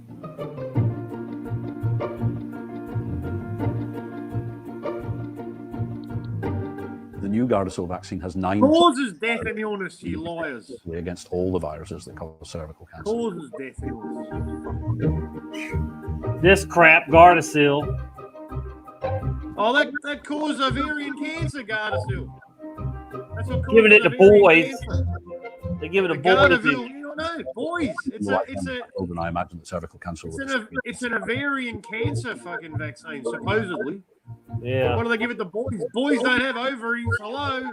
come up with new technologies for vaccine development that take into account the problems we're currently facing for these difficult viruses like the HIV. They will when they get done with them. I was seeing a woman, man. She had a scare about Reacts beautifully to it. For more info, go to science.org.au/. I think she had her. I think she had her ovaries removed because her mother had ovarian cancer. That was Australian too. That clip. Yeah. Here's your favorite Hugh guy. Yeah, there's women all over the world that have removed their breasts because of Angelina Jolie. You know that? Yep. Yep. No doubt about it. All right, here's this chump. This year marks the 20th anniversary of WHO's Global Advisory Committee on Vaccine Safety. Vaccines are among our most powerful health tools, and yet 1 in 5 children do not receive the vaccines they need. As a result, we are now seeing a resurgence thunder and lightning that were here. close to elimination. The number of measles cases recorded globally this year is already more than double last year. Vaccine hesitancy is one of our top global health threats. Missed opportunities to vaccinate lead to unnecessary suffering and death. We must make sure people have reliable information, but we must also take the time to listen to people's concerns. Vaccine safety means monitoring vaccines at every stage of the process, in research and development, production, delivery, and follow-up. Vaccine safety is critical work, and we must communicate these programs to the public to instill confidence and combat false information. While vaccine hesitancy captures headlines in developed countries, at the global level, the biggest barrier to vaccination remains lack of access. That's why WHO's top priority is universal health coverage, based on strong primary health care, so that all people have access to essential health services, including vaccination. Thank you all for your commitment to ensuring everyone benefits from the power of vaccines. I thank you. Fuck you very much. Yep. What Very Cumberland much. does is try to make you the best you that you can be. The idea Measles, a disease that was declared eliminated in the US in the year 2000, is now at the Oh my center God, not measles! No! More than 50 people have been infected with measles there, and the outbreak has sparked fresh calls for parents to vaccinate their children. In 2013, Reuters reported that almost half of babies and toddlers were not receiving the recommended vaccinations on time. The question is, why are some parents foregoing vaccinations, and how will this affect the population in general? Because they're smart. The organization tasked with limiting the spread of disease in the US recommends that all Americans receive vaccination shots for various diseases. No federal law exists forcing parents to vaccinate their children, but all 50 states require vaccinations for children entering public schools. However, a large number of states allow parents to opt out of these vaccinations. In some states, it's as easy as signing a piece of paper. Why are these parents opting out? Well, children with weakened immune systems or other medical conditions should not receive some vaccinations without a doctor's recommendation. Those that are part of a culture or religion that tends to be against vaccinations, like some Amish or Hasidic communities, also choose to opt out. Other children, primarily from low-income households, simply slip through the cracks because their parents don't have the time, money, or access needed to vaccinate them. Then there are some parents who fear their children will develop autism or have other severe reactions to the shot. This belief stems from a 1998 study linking autism to vaccinations, a study that has since been discredited and retracted in 2010. The CDC, citing several studies, completely rejects the claim of vaccines causing autism. Still, the myth persists. Also, there are indications that a section of parents in the well-educated middle class choose to delay the shots because they're concerned that the government's one vaccine schedule fits all approach isn't right for their child. Still, this population is relatively new and has not been fully studied as of yet. So why does this matter? It matters because there is evidence that people who are not vaccinated against certain diseases, like measles or whooping cough, are not only endangering themselves, but also endangering the vaccinated majority. Bullshit. Endangering the vaccinated. That's so stupid. The vaccinated are the fucking danger, man. Yeah, but how is somebody who's already vaccinated gonna get it? You know? This science doesn't make any sense at Even all. They're vaccinated foolish. people will be infected goes up.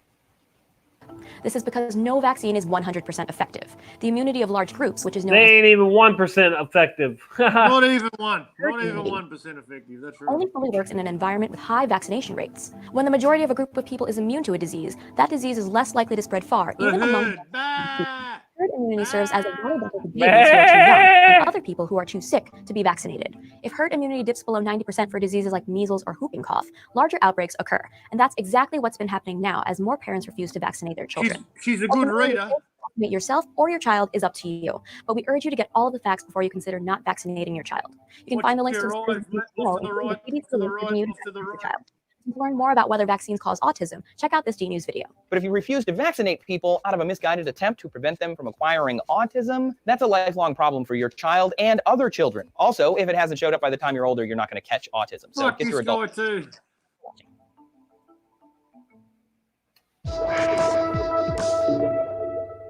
I hate demons, mate. I can't help it. I just can't help it. Measles. I don't hate, but I hate liars and demons. I can't stand it. 5 years I ago, never want to hate, but it's hard. public health It's not officials easy. were struggling. It was a challenge to explain the importance of herd immunity. But now the political landscape has changed because of the rapidly unfolding measles outbreaks like the one that started at Disneyland in California. Oh, it happened at Disneyland. It must be real. A sign of poor herd immunity caused by parents using the personal belief exemption to opt out of the mandatory vaccine schedule required for attending public schools. There are essentially two types of non-medical exemptions in this country: religious exemptions and personal belief exemptions. The way those two types of exemptions are administered around the country vary widely.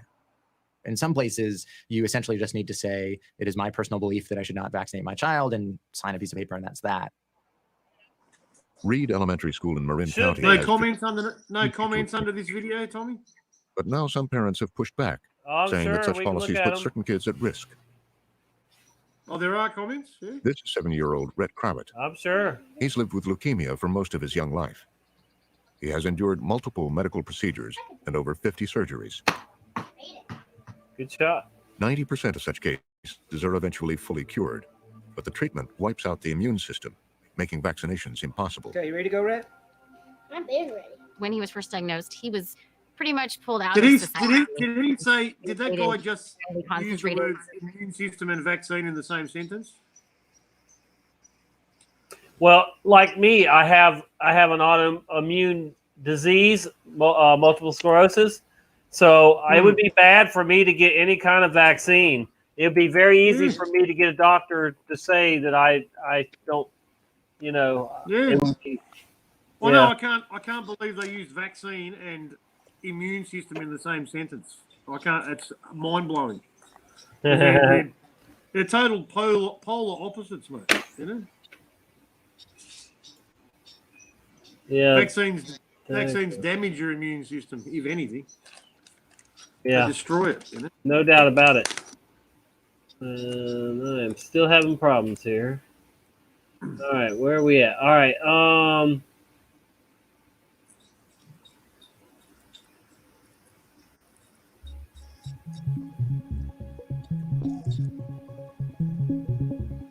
So with the coronavirus now being declared a pandemic by the World Health Organization and the administration taking some steps that frankly should have been taken some time ago, people have a lot of questions about the process for getting to a vaccine. There will be a vaccine. The question is, as we sit here in March of 2020, when will it be available? The best we can say is that hopefully by sometime in early 2021, maybe a little earlier given the advances in our technology. Early 2021, maybe a little earlier given the advances in our technology. So what happens? How do you actually get to a vaccine? In a normal situation, you'd want to start with animals before you move to human safety testing. In this case, it looks as though we're going to have to move to human safety testing in parallel with animal testing. What happens in human safety testing, and it's already happening as I speak in Seattle with a few dozen healthy, normal people who are fully informed and in fact are getting compensated for their time. What happens is you're trying to see if the formulation you've got is safe. That's the first step. It has to be safe. The next question is it effective? Now you can, in a variety of ways, you can see if it's effective. One way to do that is what are called challenge studies. You give somebody the vaccination and then you actually expose them to the virus and see how they respond. And of course, you're ready at a moment's notice to come in with the therapeutics if they do get sick. One of the great advantages of the internet is that it has allowed scientists to share information digitally instantly. So you don't have to wait if you're in a lab on the other side of the world. The problem is right now that before the epidemic, we have a trust gap. We already had people mistrusting scientists in other parts of the world, particularly Asia. Damn right. We just can't function that way. We have to be able to trust each other. Can't oath, bro. Can't trust demons. Manufactured and you've got to get it disseminated to millions and millions of people. So at the moment, manufacturers need to be looking at and are looking at how they can produce great quantities of the vaccine. Here's an irony in our current situation. We don't have that production capacity in this country. Where is it? It's mostly in China. So we are going to be getting millions and millions, we hope, of doses of vaccine from China in the next 8 or 10 or 12 months, as soon as we have the formula of the vaccine. But then you have to get it to places where people can be prioritized who need it. So who would those people be? First responders, healthcare professionals, people on the front lines, they need to be protected. We may need our military people to be vaccinated early, because I wouldn't be surprised if the Defense Department starts standing up hospitals and clinics the way that was done in Liberia in 2014 in the outbreak of Ebola, when we sent people and assets there through the army. We may be doing that to get the vaccine delivered to those people. You haven't seen the military do that in quantity in this country since the Civil War. This is going to be a very difficult period, and we as Americans are going to have to, as we're learning, change our behavior. We are being reminded that we are biological creatures, and that's an important lesson to learn. It will and already has come at a heavy cost, not only in terms of illness and fear and panic and anxiety, also lives. We are going to be the government and the media. Public health people have been warning about this for decades. Government has stood up public health systems and then taken money out of them. We can't do that anymore. The world is different. We'll be better off for it, but it is going to be tough.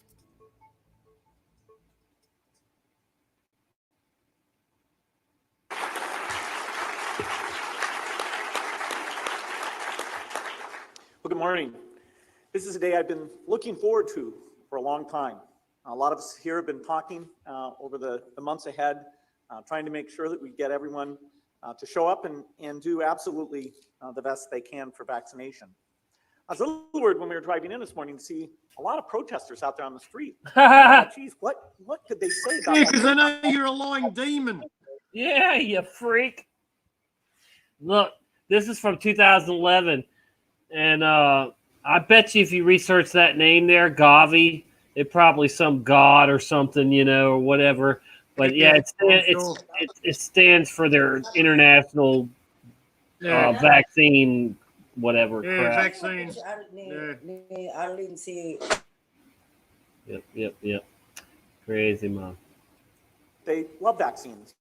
They were encouraging us all here to make this support. And for organizations that have Only 86 thumbs up and 313 down. I like that. Sky News. Gathered that positive energy and support for this, like One and Save the Children. It's fantastic to see. We've heard from some great speakers this morning, people who are leading the way. The UK in terms of making increases. Norway is the most generous donor. And you'll hear from others later who are really pushing hard to come up with the resources to save these children. These are tough budget times, and so I know it takes a lot. Bill doesn't care about children. He rapes them and eats them. From what Gavi's able to achieve. This vaccine work is the biggest program for the Gates Foundation, and that's because it is so impactful. It's incredible value. It utterly changed the country to have the newest vaccines saving children's lives. And equally important, avoiding children getting sick so much that they never fully develop their mental and physical capacities.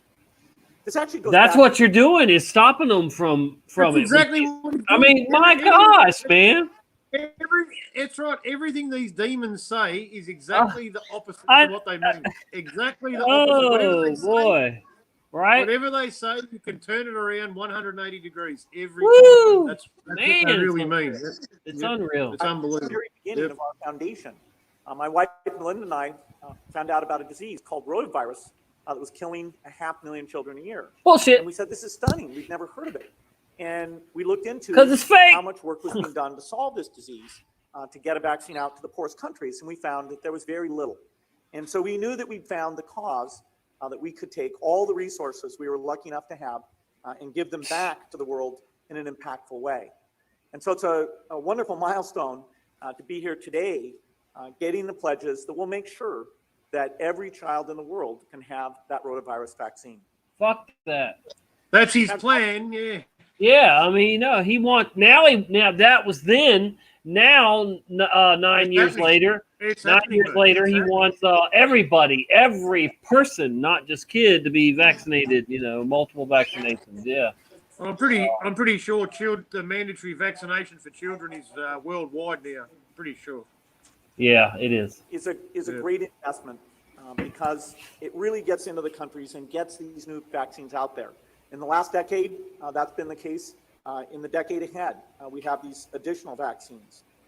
And it's been a shame that in some cases, countries have applied to Gavi, but because of financial limitations, we haven't been able to approve their applications for the new vaccines. And so when we saw that a year ago, we said, we've got to rally around and make sure that doesn't happen again. And that's why we set a very ambitious goal for today's conference. A lot of people said, don't you understand? This is a tough time to be doing this. And we said, absolutely. But we knew that the facts were on our side. We also have had great support from the vaccine manufacturers in terms of continuing to get the prices down. And so that makes all of this possible. We also have ambitious goals for getting vaccine coverage up. It's wonderful that it's up at 80%.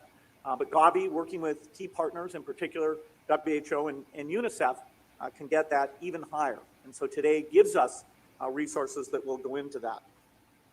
So how do we look at the timeline? Well, going back to 2000, that's when Gavi was first established. Within 5 years, they had gotten hepatitis B, Haemophilus influenza, Hib, and yellow fever out to lots and lots of people. It's now that we're going to start to get the last two vaccines that rich kids take for granted, the pneumococcus and rotavirus, and over these next 5 years, get them out to every child everywhere. That means for the first time ever that we have equity in vaccines, that we don't take the poorest children who are actually the most susceptible to these diseases, and the benefit of giving them the vaccine is the highest, and yet in the past, they've been the ones who don't get it. And so it really is in the achievement of equity. This is a very important day. Now our foundation wants to do its part, and so I'm pleased to announce to you that we're pledging an additional $1 billion to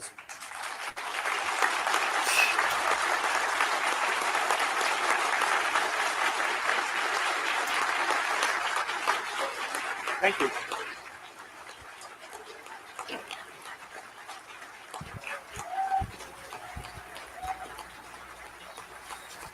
All right, thank you. And the sheep say, bye, bye. Not every day we get the red band, Charles. But for a cause like this, it's exciting to be doing it. So that'll be over the next 5 years. 50 million of that will be set aside for the kind of matching that you've heard about that the UK is also encouraging. And we have people like Kaisha, who's already taking advantage of that match program with a generous gift they're giving. So we think that is a creative structure. Now you can look at this gift in terms of the money. You can look at it in terms of the 46 million children that will get these vaccines. Or you can look at it at the 700,000 lives that will be saved, or the additional kids who, because they'll be healthy, will end up contributing so much more to the world. I also think that with the momentum we have here, that it will really spur on the great research going on to create new vaccines. We don't yet have a malaria vaccine, but there's... Oh, we need more vaccines, more. 100 vaccines. Everybody needs 100 vaccines. Yeah. There's a lot of great work going on. We have work going on for other diseases as well. And all the different scientists will see, based on what's being pledged today, that when they have this breakthrough, the Senate will step up and make sure that all the kids who need vaccines will get. Thank you.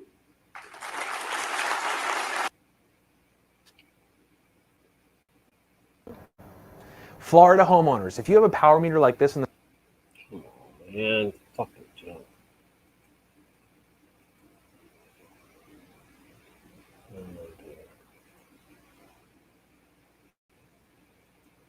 Speaking of politics, you switch from Democrat to Republican. I'm an independent, but I'm definitely more conservative now. Yeah. Well, I think I'm against any form of taking away people's rights, and I think I think there is a push and a constriction on freedom that is coming from the left now. It used to be from the right, but now it's coming from the liberals, like attacking things like free speech. I mean, when you can have a New York Times opinion piece going, maybe the ACLU should reconsider their opinion on free speech. So what?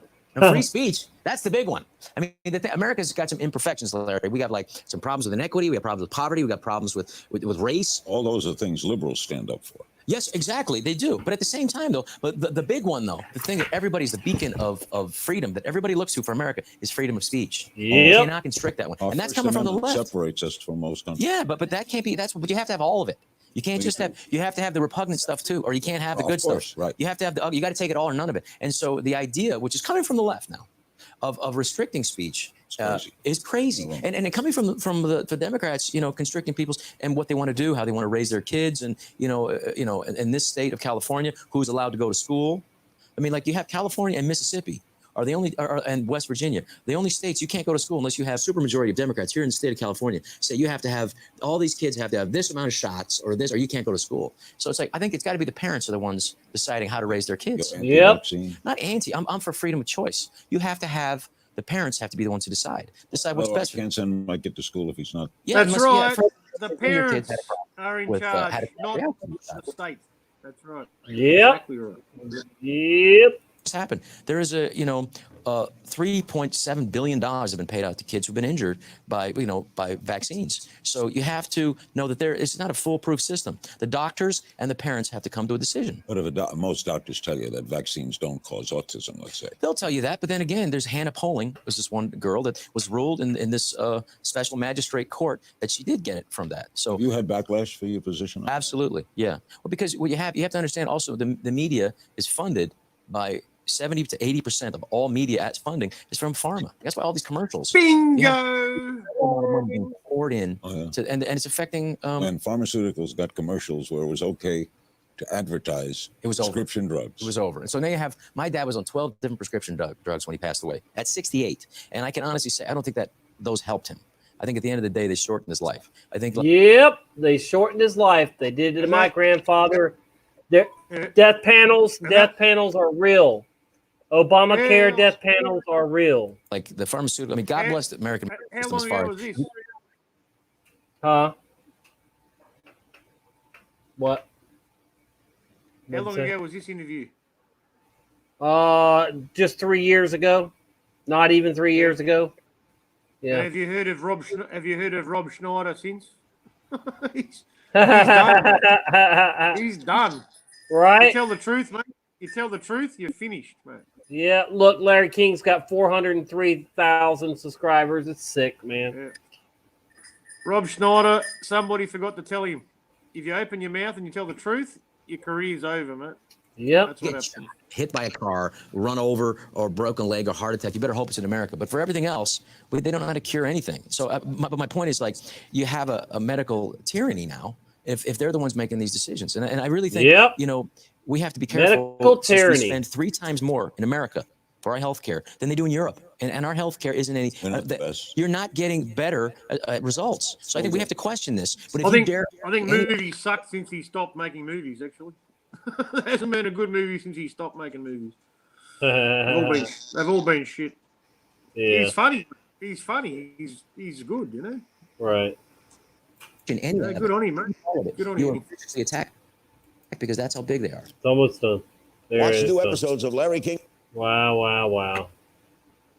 Crazy, man. You know, he's a hero, mate. That's why he got punished. He's done in Hollywood, mate. See you later. Mm-hmm. No more movies for you, mate. You're done. If you shop on Amazon, you should use Wix. It's a browser.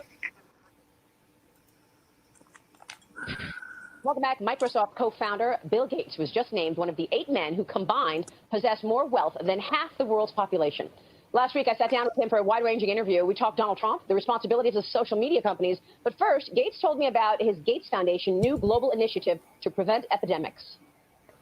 A number of the countries and foundations are coming together. I'm overloaded with Bill Gates, man. I can't deal with much more Bill Gates. Of an epidemic, so that we can have platforms that are very quick to make new vaccines, and so we're far more ready than we were. Look at all the chemtrail action behind him. You see all that? Chemtrails? Yeah. Oh, it's the same everywhere, mate. Yeah. All over the world. I mean, it's really bad out there, though. But yeah, I mean, you know, it's ridiculous. When the Ebola epidemic hit, and so that's a big contribution. It's a response to the fact Ebola was fake as shit. didn't get done for Ebola until Yep, and after Zika too. The epidemic was gone. Yeah, and when we think about Ebola or even the Zika virus, that, of course, was a huge surprise. We learned that preparedness was really so critical as it relates to stopping the spread. How All will the this Ebola victims that came to America were 33-year-old doctors. preparedness? Talk to us about what this is in terms of a public-private partnership. How is it going to be put together? What's being announced is $460 million that'll be given out in grants for specific pathogens that there's concern about. But the focus will be on using an approach that even if it's a new disease, we could make a vaccine more rapidly. So the good news is that science has these RNA, DNA type vaccines that you might literally in a period of months be able to create something new instead of the many years that it takes now. Let me ask you about the new day that we're in. What are you expecting from the Trump administration in terms of its impact on the economy, in terms of its impact on global health? Well, I don't have a crystal ball. Obviously, we've got new people, the opportunity to talk about U.S. leadership, what's gone on where the U.S. Supported the Global Fund, it supported Brian's doing another premiere, mate. how we continue that type of outreach and how it helps our security, that we're helping those countries both be healthy and be stable.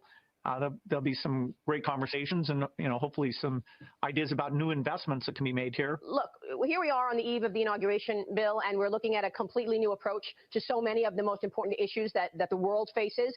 We've got business people coming in, running government agencies. What do you think? Is this going to work? You know, the U.S. government plays a super important role in the world. It's been a great partner of ours in the foundation work.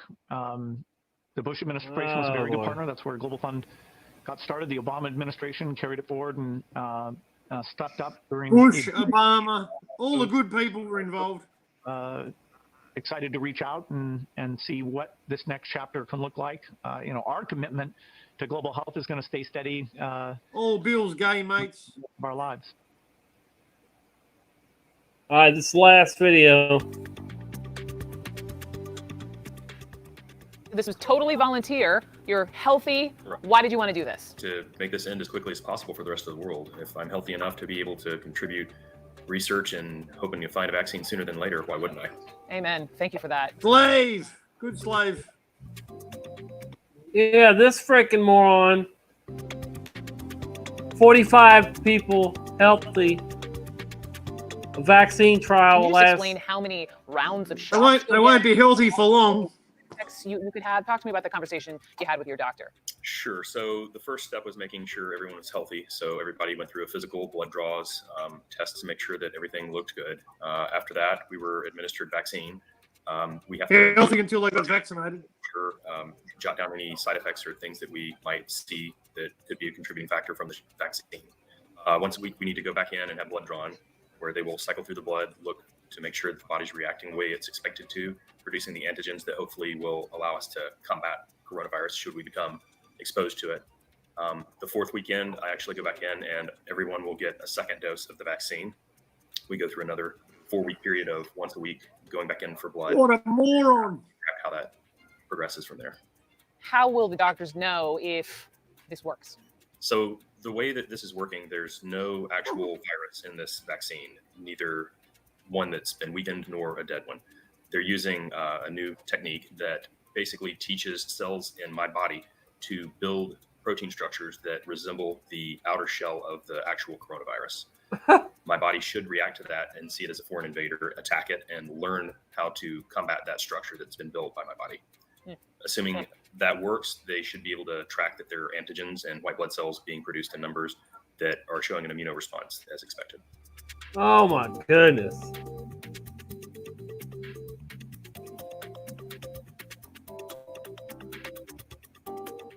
Incredible. And just last question: you have a family, you've got kids. What do they think of? What do they think of you doing this? They didn't really know I was doing it until the last minute because there's no need to get them riled up about it. But they thought it was pretty cool that Dad's doing something like this. And I think it's important for them to learn that as a member of society, you need to help do whatever you can. But also that there's 44 other people as part of this study. It's not just Dad out there trying to help make the world a better place. 44 other morons.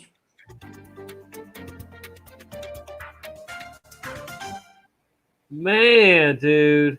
That's insane. What a dickhead. What a stupid COVID-idiot. What a fucking idiot. COVID-idiot. A COVID-idiot, yep.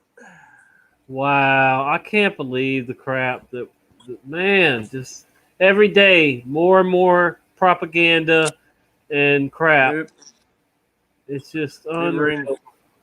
Unfreaking real. Wow. Man, oh man. Goodness, brother. Propaganda's crazy. I hear ads on the radio for trials at a hospital for medical research. And normally when they have these ads, they'll tell you what it's for. But these ads that they're putting out now, they're not telling you what it's for. So I know what it's for. Yep. It's pretty obvious. They're paying people. They're paying people good money. I think it's like $1,700 or something for it to be tested for the new vaccine. For whatever vaccines are out there. Yeah. To be a guinea pig. Crazy. Mm-hmm. Man, Go for it, dumbasses. Go for it. You'll be healthy when you walk in there. You won't be healthy when you leave. Yeah, I can't believe that. Yeah, that people could be that stupid. It's brand new too. I mean, good grief, man! Sign me up for some brand new bullshit, please. Inject me. No. I think I told you, man. Like I've sussed out that like universities, and I'm sure it's the same everywhere. They're involved in all of the operations, and all of the agendas. They're behind, they're doing the work for the governments and the controllers, the universities. And there's a university in Queensland. I think it's the university. I think it's called the University of Queensland. That they've been trialing a vaccine for coronavirus for the last 2 years. Right.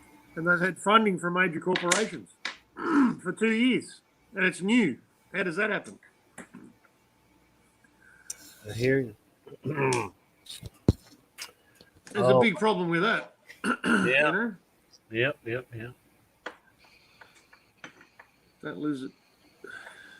Oh my goodness. You don't need it anyway. It's not even dark, man. It's not dark. Got a, Yeah. He's got a torch. He took the torch off the table, and it's not even dark yet. you don't need a torch. Right. Anyway. Man, oh man, oh man. I'm just not with it tonight for some reason. Wow.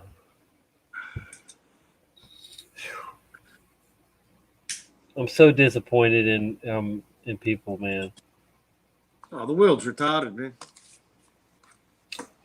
It's really bad. I'm glad that, like, even in your state, man, people were on the beach and they didn't give a fuck. You know what I mean? And Right. yeah, they shut it down eventually, but people were like, we don't care. You know what I mean? Then you had the slaves, the obedient slaves that were interviewed by the media. They're like, they're crazy. They're too close together. They just don't care. They don't care about other people. They're so selfish. They're going to make us all die. They're just idiots. Wake the fuck up. Take your freedom back. Get out of the house. Go to the beach. Everybody go to the beach. Just don't sit down. I'm sick of it, man. Don't you dare sit down at that beach. No, go home. You know, save the health system. Do as you're told. Still thunder here. Still thunder and lightning here. Yeah. Yeah. Yeah, I think before, man, I think your electrical storm might have been interrupting your it's- broadcast before. It might have. It's good now. It's good now, man. Crystal clear. Ooh, that was loud. Yeah. Loud thunder. Yeah. Let me go peek outside just real quick to see if it's raining too. Yeah. See it.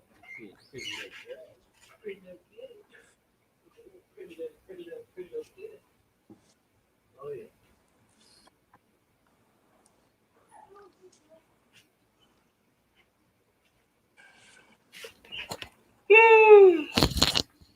Oh, I can't stop yawning. Yeah. It's raining. It's storming. Yep. Pouring. Yeah. Can't hear the rain, man. Can't hear it. Yeah. Well, I have an air conditioner that's over here on the wall that's blocking out most of it. Yeah. Oh man. Why is it so hard to wake people up? It's, I know, man. the programming delusion is so strong because they've just. I've got a song that I sing every day when I come home, man. It's not easy. It's sort of it's a slight take, a slight adaptation of the song Sunday Morning. You know the Sunday Morning song. 'Cause I'm easy. It's like, it's not easy living with morons. That's my song. I sing it every day. Right. Oh my goodness. Yep. It's insane, man. It keeps me sane, man. I have to do it, you know.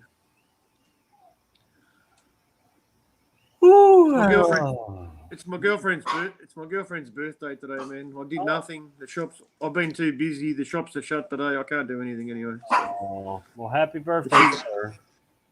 She's upset with me. But oh. I said the reason that we don't communicate is because you don't fucking listen to me and you won't talk to me. So what am I going to do? Right. And everyone else here is a moron as well. So what am I going to do? Does she understand what's going on like you do or not? No, she believes everything on TV. Oh yeah. See, that's what I mean. Even people that you would think would get it like we do, but they're stuck to the TV. They don't. It's like they automatically don't. If it's somebody that watches TV, they're glued to it 24/7, whatever, then yeah, they just their delusion, their program. Her confirmation is confirmed with her family that live overseas in different countries, and they all watch TV too, and they're all talking about it as well because they watch TV. Yeah. Because everyone watches TV, it's real. Mm-hmm. Everyone agrees it must be real. Yeah. Yes. Yeah. I've been the crazy one for 10 years, mate. I'm used to it now. I don't care. Oh man, 10. Try. But it's 25 years. Try 25 for or you, so. 25, yeah. Well, for me, hardcore 20. 10, but Yeah. But it's part of the Matt from Quantum of Conscience. He talks about it as well. It's used to divide us. It's another way to divide, families and keep us apart from each other because there's only one person pretty much in every household. Out of all the people that are awake, there's never more than one person in a household that can see. It's only one. So we're the black sheep, and we're forced out by our own families and hated and despised and pushed out. Right. Joe Dirt says, I'm sitting on the lake. I know there should be 50 people outside, but there's nobody. Good on you, Joe Dirt. Good on you, mate. Don't stop being a free human being, mate. Keep doing it. Turn the torch off. You don't have it. It's not dark yet. Holy moly. Have you got a line in the water, Joe? Trying to catch some fish, mate? That's probably what he's doing, Joe. Yeah. I wonder if Joey Rocha has gone down to the beach and gotten any footage of people or whatever. If he went down there and got on the beach and or because Hawaii, there was hundreds of people. Oh, he's in Hawaii, isn't he? That's right. Hawaii, they shut the beaches in Hawaii as well. Yeah, they showed hundreds of people there. Yeah. Breaking the law.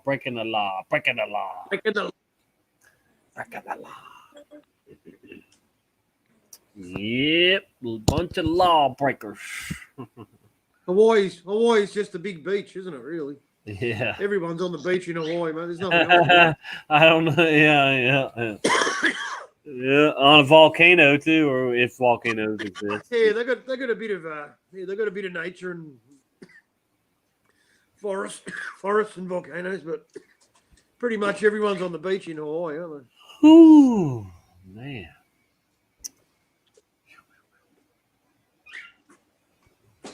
Holy moly. Be hard, man. It'd be hard in Hawaii. Fucking hell. People would be losing their mind over there. Salvia defornium grows there. You know what that is, right? Yeah, nice weed. Not weed, no. Salvia defornium. No?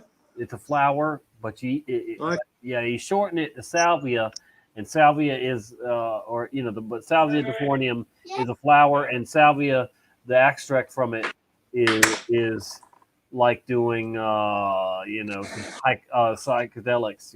Yeah. Oh, really? Yeah. I did it. I've only done it a couple times, but I did it one time. Like I took a hit. Well, I was took a hit and I laid down on the bed. But when I started to come up, the only thing I could think of was I was going in another dimension, dude. It was wild. Oh, wow. Man. It was just so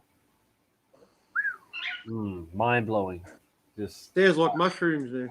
Yeah, but way more intense. I've done plenty of that. I've done acid. This took me to another level. This was like doing just the. Well, I've heard good mushrooms do that too, man. But I've never tried mushrooms, so I don't know. Yeah, I don't know this. Yeah, this was very vivid and intense and. Yeah, cool. Wow. Yeah, crazy. But there's lots of deforniums. There's lots of flowers like it, but only that one has the drug in it, I guess. All right. Yeah. But yeah, it grows in Hawaii naturally, I guess, or it grows good there. But Yeah, Salvia diffornium. Man. Well, I think these these natural chemicals. I think they open our mind and our eyes, our spiritual eyes, I'd say, so we can actually see the spiritual world, the spirit world, see what's going on, what we can't see in the physical realm, because it's happening all around us, and what we see is, the movie. We just see the movie screen. We can't see what's going on around it and behind it, Yeah. all the smaller permutations of the spirit world, that are all around us, the good spirits, the bad spirits, Yeah, the Watchers. We're definitely, if we could see it, we'd probably, the people with open minds and open hearts, they're not going to see things that are going to be bad for them. They're going to see the, the guides and the hidden spirit world that's helping us. That's on our side, I'm confident that I've got spirit guides, this, if you want to call it God or spirit guides, whatever, mate, but, there's definitely something that's beyond our perception that's guiding us and keeping us in the right lane, For the most part, we're not perfect, We're still human, but we're still weak in spirit, in the flesh. But we're strong in spirit, mate, and that comes from somewhere else for sure. Right. I believe that. Yeah. No mistakes, mate.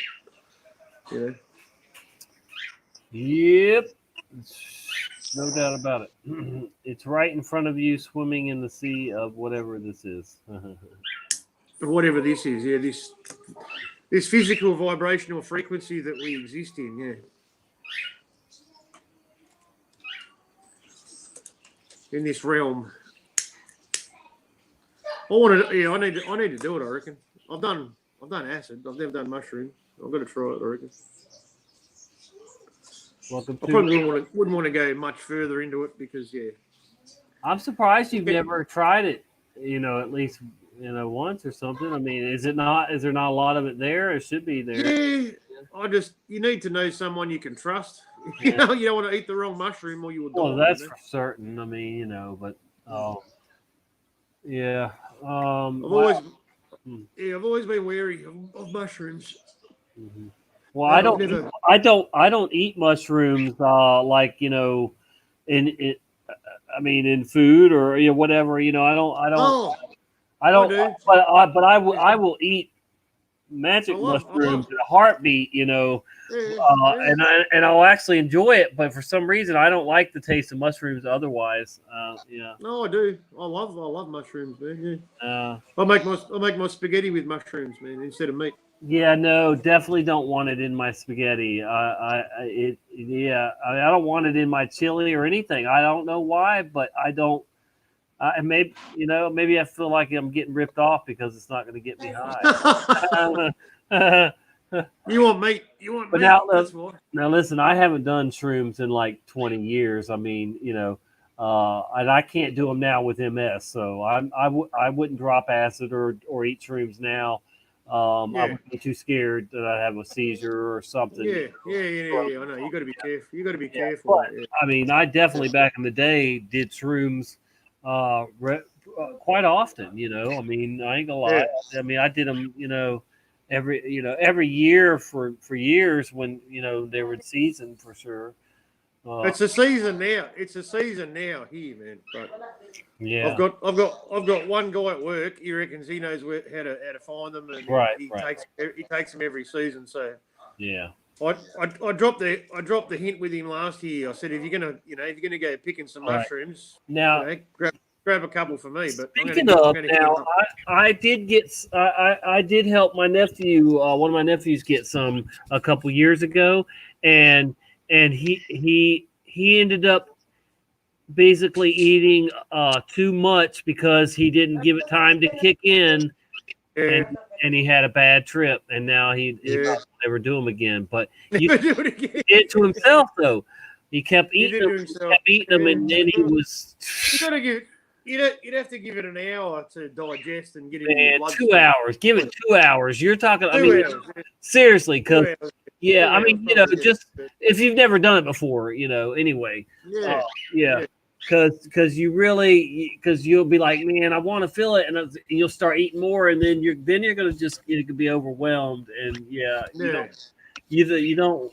I mean, you know, you don't. The same with LSD too. I mean, you want to take just enough, you know, because you Yeah.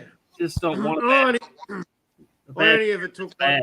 Yeah. Bad trip I is only ever bad. took, yeah, I only ever took one. What do they call it? Tab. Is Yeah. it tab? Yeah. And Or man, microdot. Yeah. No, it wasn't a microdot. It was just like a normal cardboard. Right. You know, Right. piece of paper with acid on it. Like Yeah. you know, it comes in like a big square, and they just cut out the little squares. Yep. Yeah, it was that good, man. It lasted 24 hours. I was still tripping when I got up the next morning, man. Yeah, I mean, I've had some like that too. It's definitely. It wouldn't go away. It wouldn't go away, man. It I've, pissed me off. I've prayed before, but made deals with God before.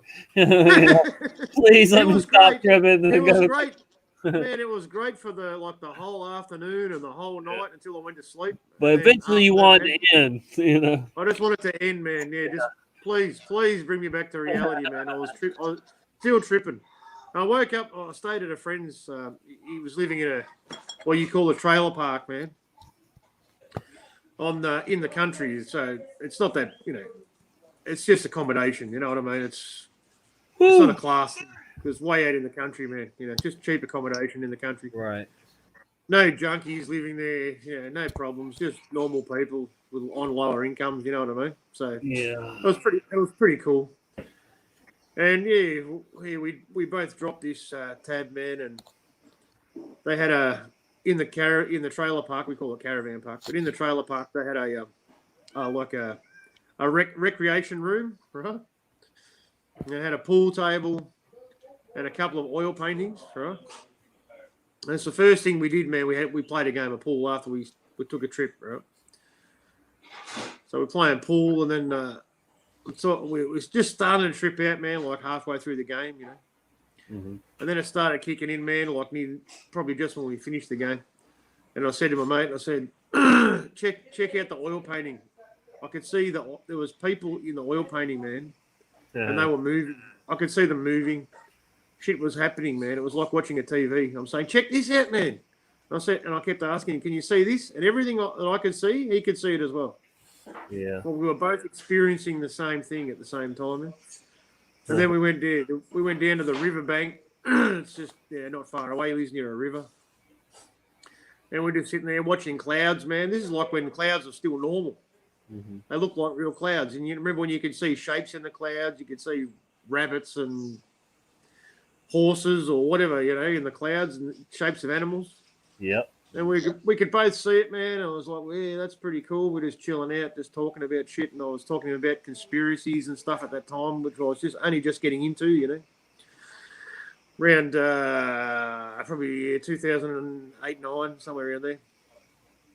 Anyway, so, we went to the pub for a can of meal.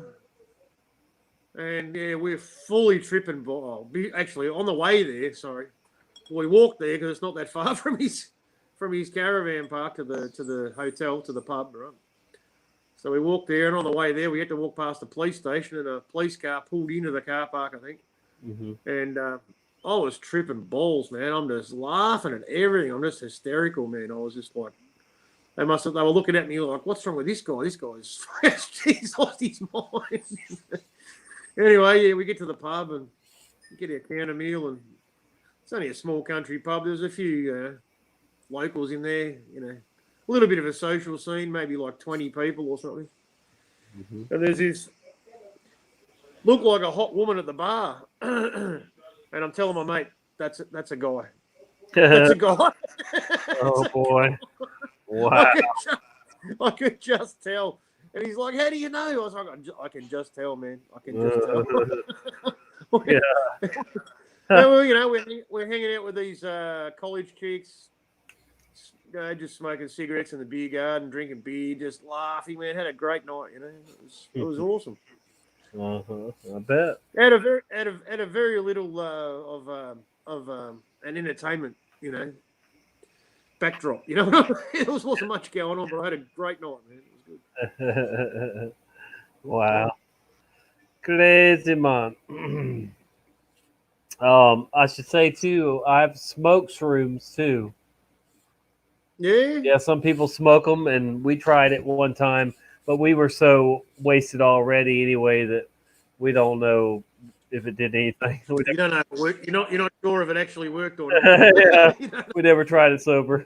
But I have heard of people since then doing it, even recently. So I guess it is a thing. But we were just trying to be funny or to try and experiment, whatever. Yeah.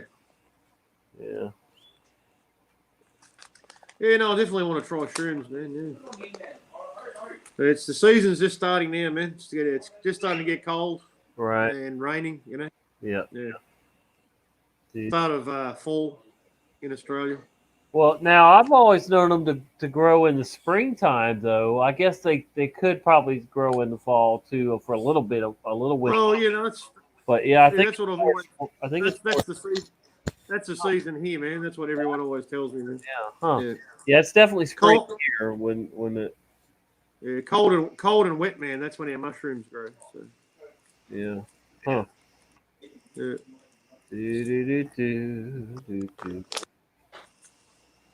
Not too cold, you know what I mean. But it doesn't get that cold here anyway. But I think the window's pretty short. It's like April to May, something like that. It's only like 1 month. You're right. Yeah, definitely.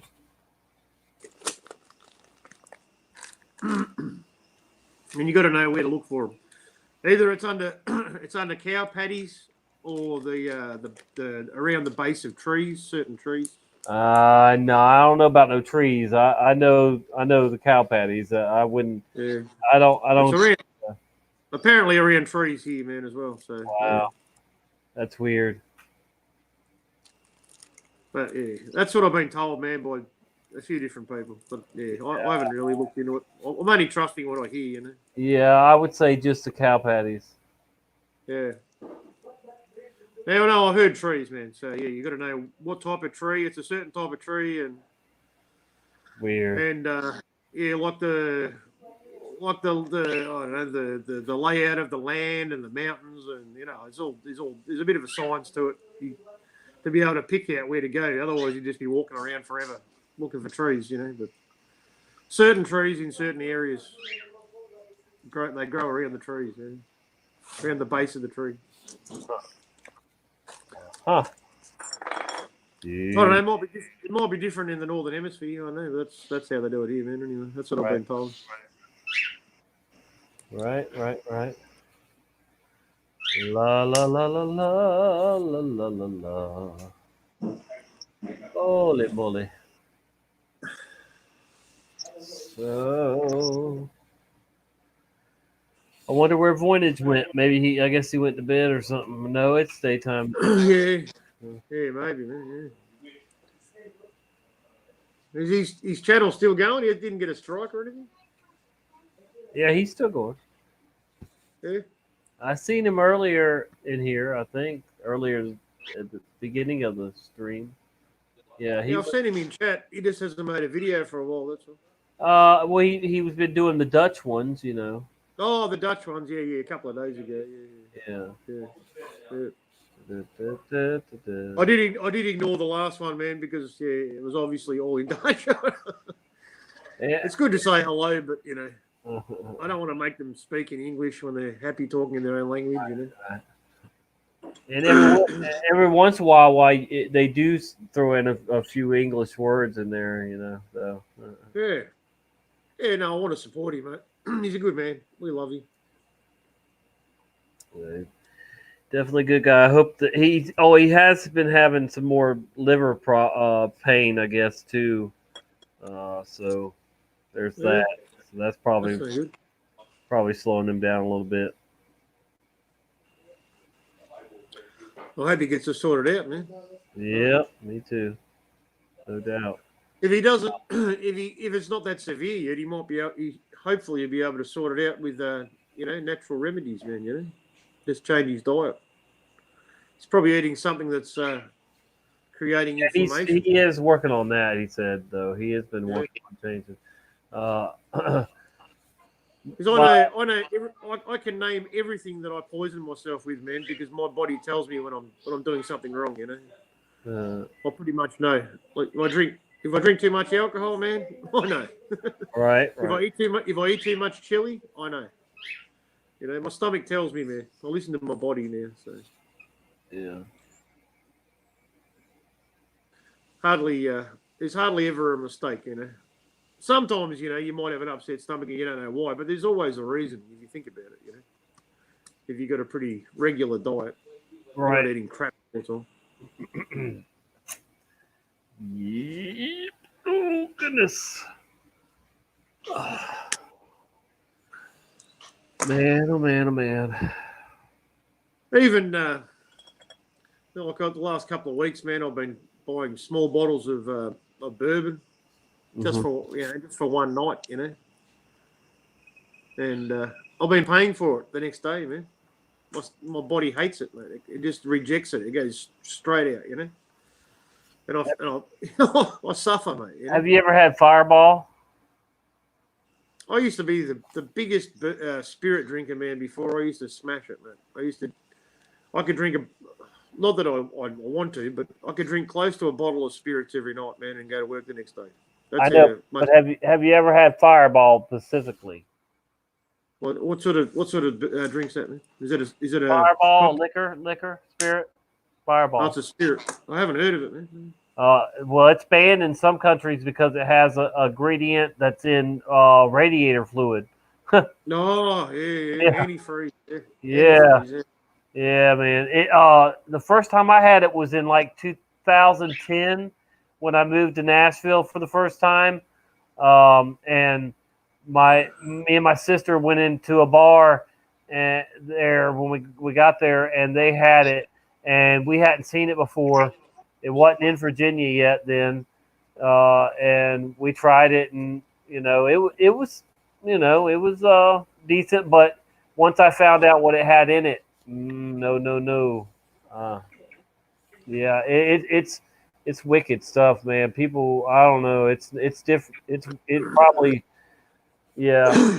that happens in Bali, man.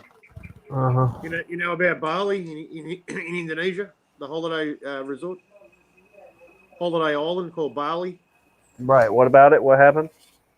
So yeah, they do the same thing, man. They sell cheap drinks in holiday resorts especially on the beaches. Like they'll have small bars on the beach.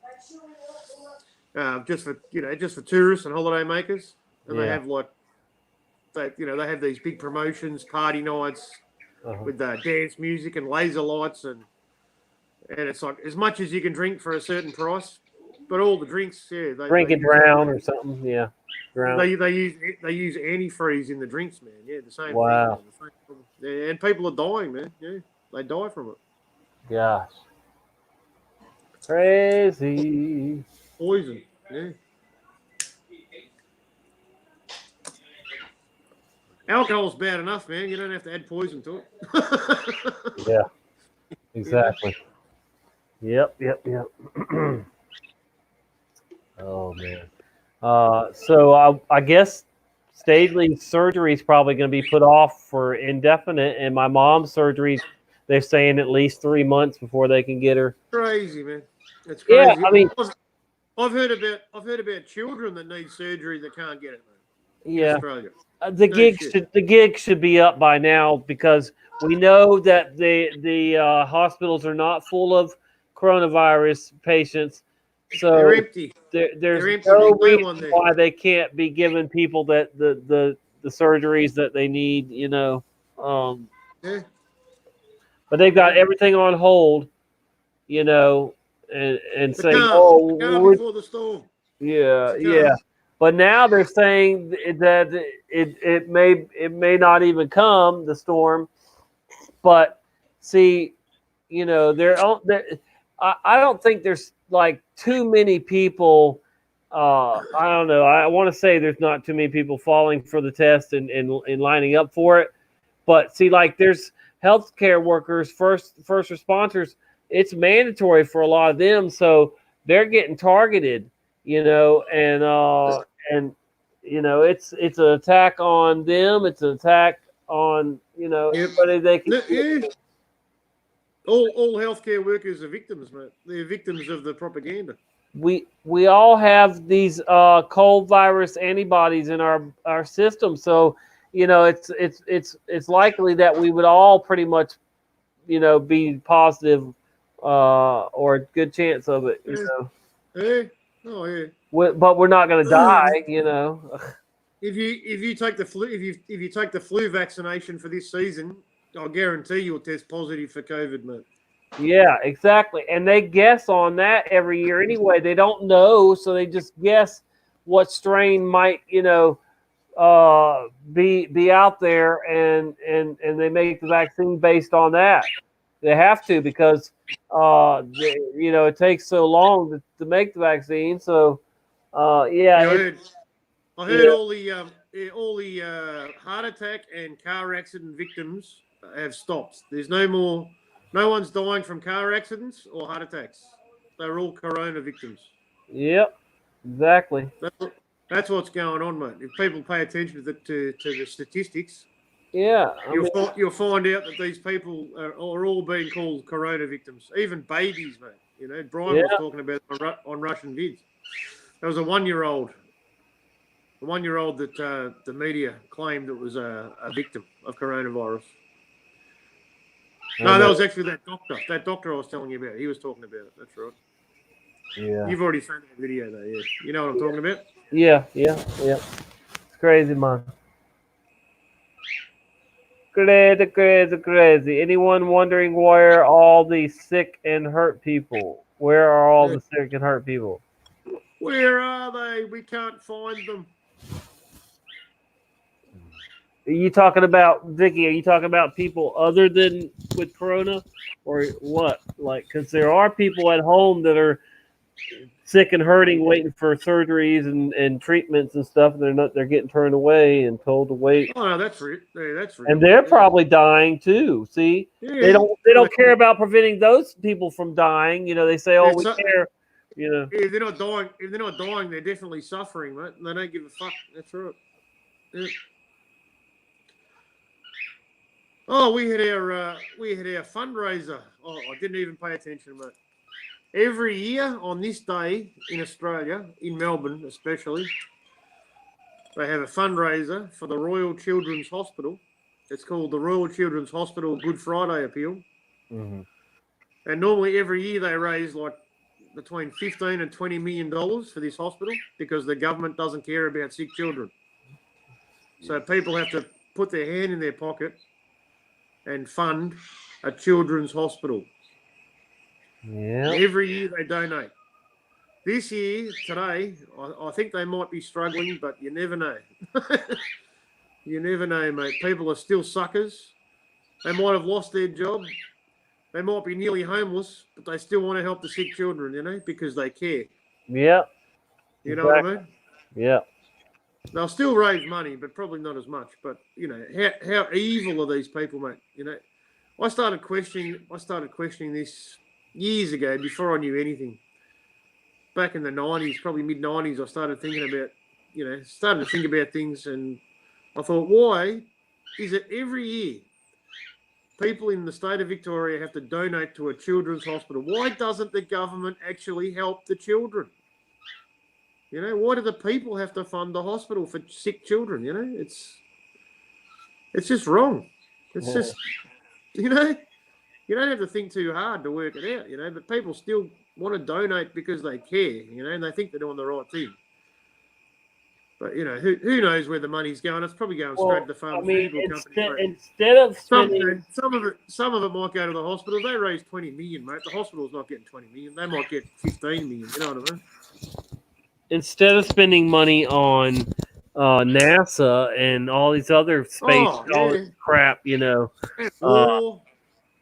they could then they could do that. You know. That's right. Yeah, they've got Exactly. so many secret programs that all this billions of money goes to instead of. Yeah. Well, even without the secret programs, man, you just got war, military, you know, Sure, police, sure. all the Oh, bullshit. there's tons. Yes, yes. Yeah, yeah, and the government itself being so gigantic, too. They've got so many stupid, committees and crap. There's so many, so many arms and legs of branches, and it's A lot of just- money spent. A lot of Yeah. money spent on psychological operations in conjunction with media as well. I'm sure.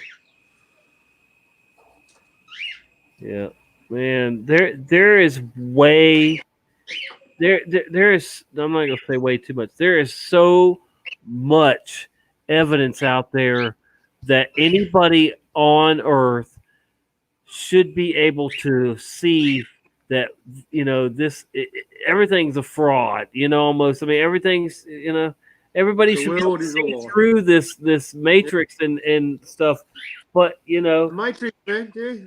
The Matrix, between the Matrix and the Truman Show, man, they showed you yeah. what reality really looked like. It's a combination of both, and a little bit of the Minority Report. A little bit of the Minority Report at the moment. It's a little bit, but it's going to get more Minority Report soon. Yeah. Yep. No doubt about it. And all the order followers, man, they've been trained to see the rest of humanity that aren't order followers as the enemy. We're the enemy of the order followers. That's how they're trained, The police, the military. They think we're the problem when they're the problem. They got no idea what's going on. Yep. The military that actually go and serve overseas and see the lies for themselves and see how things really are, when they come back, mate, they're the ones who kill themselves. They're the ones who suffer if they don't kill themselves. Because they got to live with it, mate, Oh, I've heard the suicide rate is up right now. It's up everywhere, mate. Oh, big yeah, time, every country. Yeah, even here, man. Are they labeling those people as coronavirus deaths too? No, there was a story. Actually, there was a story the other day. I won't try and look for it, but I'll give you the best I can from off the top of my head. This guy, he was a soldier who served in Afghanistan, an Australian soldier. He returned to Australia, and he was suffering from PTSD, and he was begging for help for years, and he wrote a letter to the Veterans Affairs Office in Australia, begging for help, begging for he couldn't get disability payment. Yeah. He wasn't eligible, and he fought for years to get disability benefit. Mm-hmm. Anyway, the last letter that he wrote to the Veterans Affairs Department was in May of 2018, I think it happened. And he committed suicide just after he wrote the letter. And email, I think it was an email. And 3 weeks later, they accepted his request and started paying him his disability benefit after he committed suicide. 3 weeks after he committed suicide. Unreal. There was a story in the paper, man. I believe it's a real story too. Not that there's many real stories in the paper, but yeah, I can believe that one. Right. Yeah. Praise him on. Craig. Yeah. Oh dear, dude. Because they're psychologically damaged, man, from what they see, what they're forced to do, what they're told to do. Lots of bad things happen when you're a soldier and you're sent, overseas to a war zone. All the rules are off the table. They're living in a different world, with no rules. Where the rules are, they're in charge and they can do whatever they want, and evil takes over, doesn't it? We've seen the bad videos. We know what We've got an idea about what goes on. Yep. Mm-hmm. Yep. They it's like Satan is guiding them where God is guiding us. Yeah. Yeah. And they so- come back. They come back here, man. If they don't realise what they've done and they stay in the war mode, they're going to end up in jail. And if they snap out of the war mode, the combat mode, the kill everything mode, and destroy mode, and become a human again, then they realise what they've done, and then they can't deal with it, mate, It's gonna destroy you, from the inside out, if they're honest with themselves. We did need some rain here, though. When I drive down my dirt road and there's clouds of dirt, dust coming up, I know that the ground is dry, and now it'll be all right for a few days, Yeah. That's all right. Yeah. But normally it's like you can go as slow as you want to. It's still going to kick up on your car, so you got to constantly wash or at least spray off your car here. Oh yeah. One of these days, I'd love to get some rocks brought in. That's dry, man. If you're getting dust on your car all the time, that's dry. Yeah. Yeah, it sucks. And then if it rains too much, you're getting mud all over it. You're getting mud. Mud, clay, yeah. Yeah. But yeah, it's a short road, and so it would probably only cost about $1,000 to get a decent layer of rocks put down on it. Yeah, something like that, maybe. Well, you're the only one on the road. Is that No, I'm you? not. I'm not. And my next door neighbor had talked to one of my other neighbors. There's 6 houses on this, but they're pretty close together. So only the 6th house has 2.5 acres or something like that. The rest of us have like a third of an acre or something like that, or whatever. It'd only be like $160 each, or 100. Is that right? Or 6? 100, 150 maybe. Yeah, 200 at the most. If you got done all the way down to the main road, but it doesn't need to be all the way down the main road. It's really from. It'd be 100. It'd be 160, less than 200 anyway. Yeah.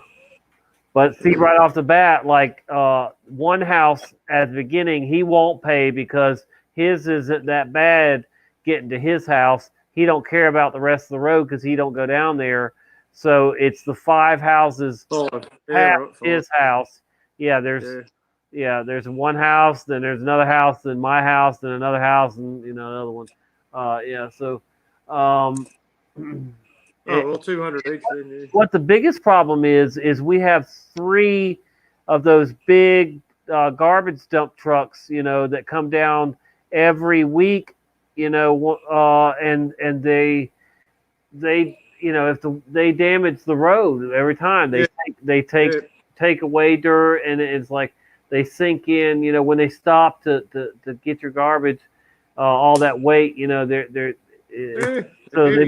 they've been digging big holes. There's, probably 10-ton trucks.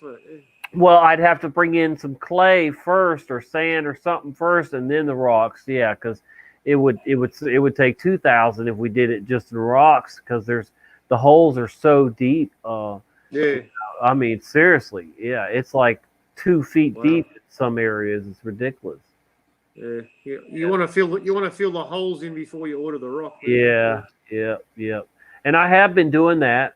I actually filled all of the holes up one time with mulch, but that didn't last. It washed out and stuff.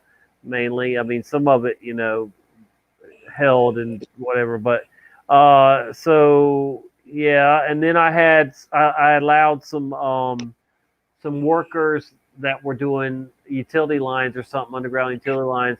I allowed them to dump some clay and sand mix in a couple of the big holes, and that has helped a little bit. It was a mess at first because it was so wet and it stayed muddy for a while, but once it got packed down and dried, it was good, But yeah, it's like, there's just it's just very bad, and it's mainly, like I said, from the dump trucks. They make it worse. They're just constantly digging it deeper and taking away dirt when they leave in their tires. Every week they're taking. Oh yeah. If you got mud, they're taking the Yeah, road away when they it's leave. mud. Yeah, when it's mud. Yeah, I'm sorry. Yeah, I know. I drive a truck, man. Yeah. You drive onto a muddy site. When you leave, you take half the driveway with you when you leave. All the way up the road for like a mile, man. You can see the tire tracks behind you. Yep, seriously, yeah. Even my car, when I leave out of here, everybody's car does too. The same thing when it's muddy. They're just taking it out there and putting it on the main road. Yeah. Yeah.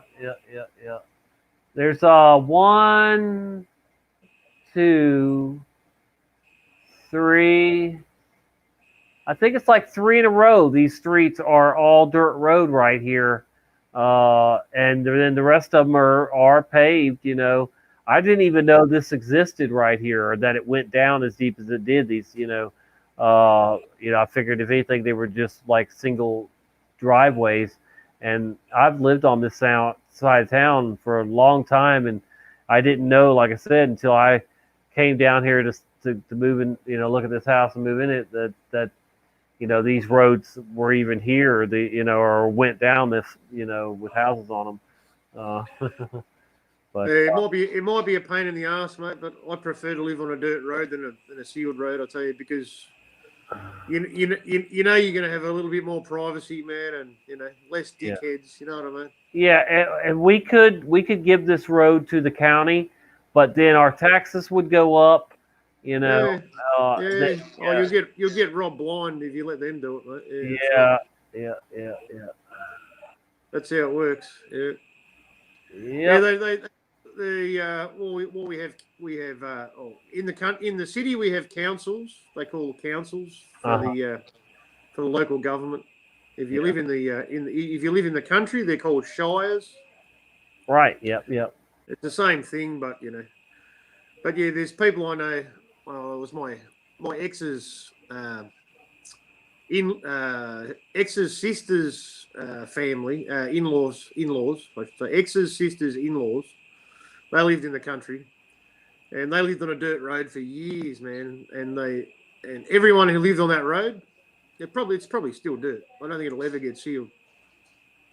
And no one would ever agree to pay what because the Shire controlled the road, all right? And the Shire wanted to seal the road, and they wanted everyone to pay $10,000. I think at the time it was like $10,000 each for everybody on that road, to seal the road. And there might have been, I don't know, a dozen properties, big properties, man, like hobby farms, big properties for a house, you know what I mean? But just people with a fair bit of land, maybe like, I don't know, 6 acres each, 5 or 6 acres each, sort of thing, Yeah, that's what I had in Tennessee, man. That I left up there for down here for crazy woman. Mm-hmm. Yeah, and they wanted everyone to pay $10,000 each for this stretch of road that was like, I don't know, a couple of miles long. You know what I mean? Mm-hmm. It's like, no one had agreed to it, so it just stayed dirt. You know what I mean? Yeah. This used to get graded and filled in, but yeah, it was like a rally track. It was all windy, round hills and blind turns, and yeah, good fun for hooning on, Yeah. All right.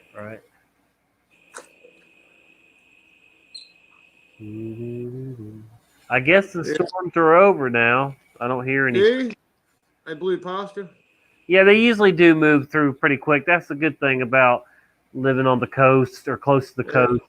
It don't hang around long, and heads north or whatever. Yep. Oh man, and I'm in one of the highest points of Pensacola too. Right. Yeah. So you're close to the border, yeah? Is that right? Border of what? Of Florida, the northern border or the border. Alabama. I'm close to Alabama. It's above me and beside me, and then Georgia too is above me. Pretty close too. All right. But the Panhandle definitely. Yeah. That's what it's called, isn't it? Yeah, the Panhandle. Yep. You get cyclone action there? Do you get that? We had a horrible.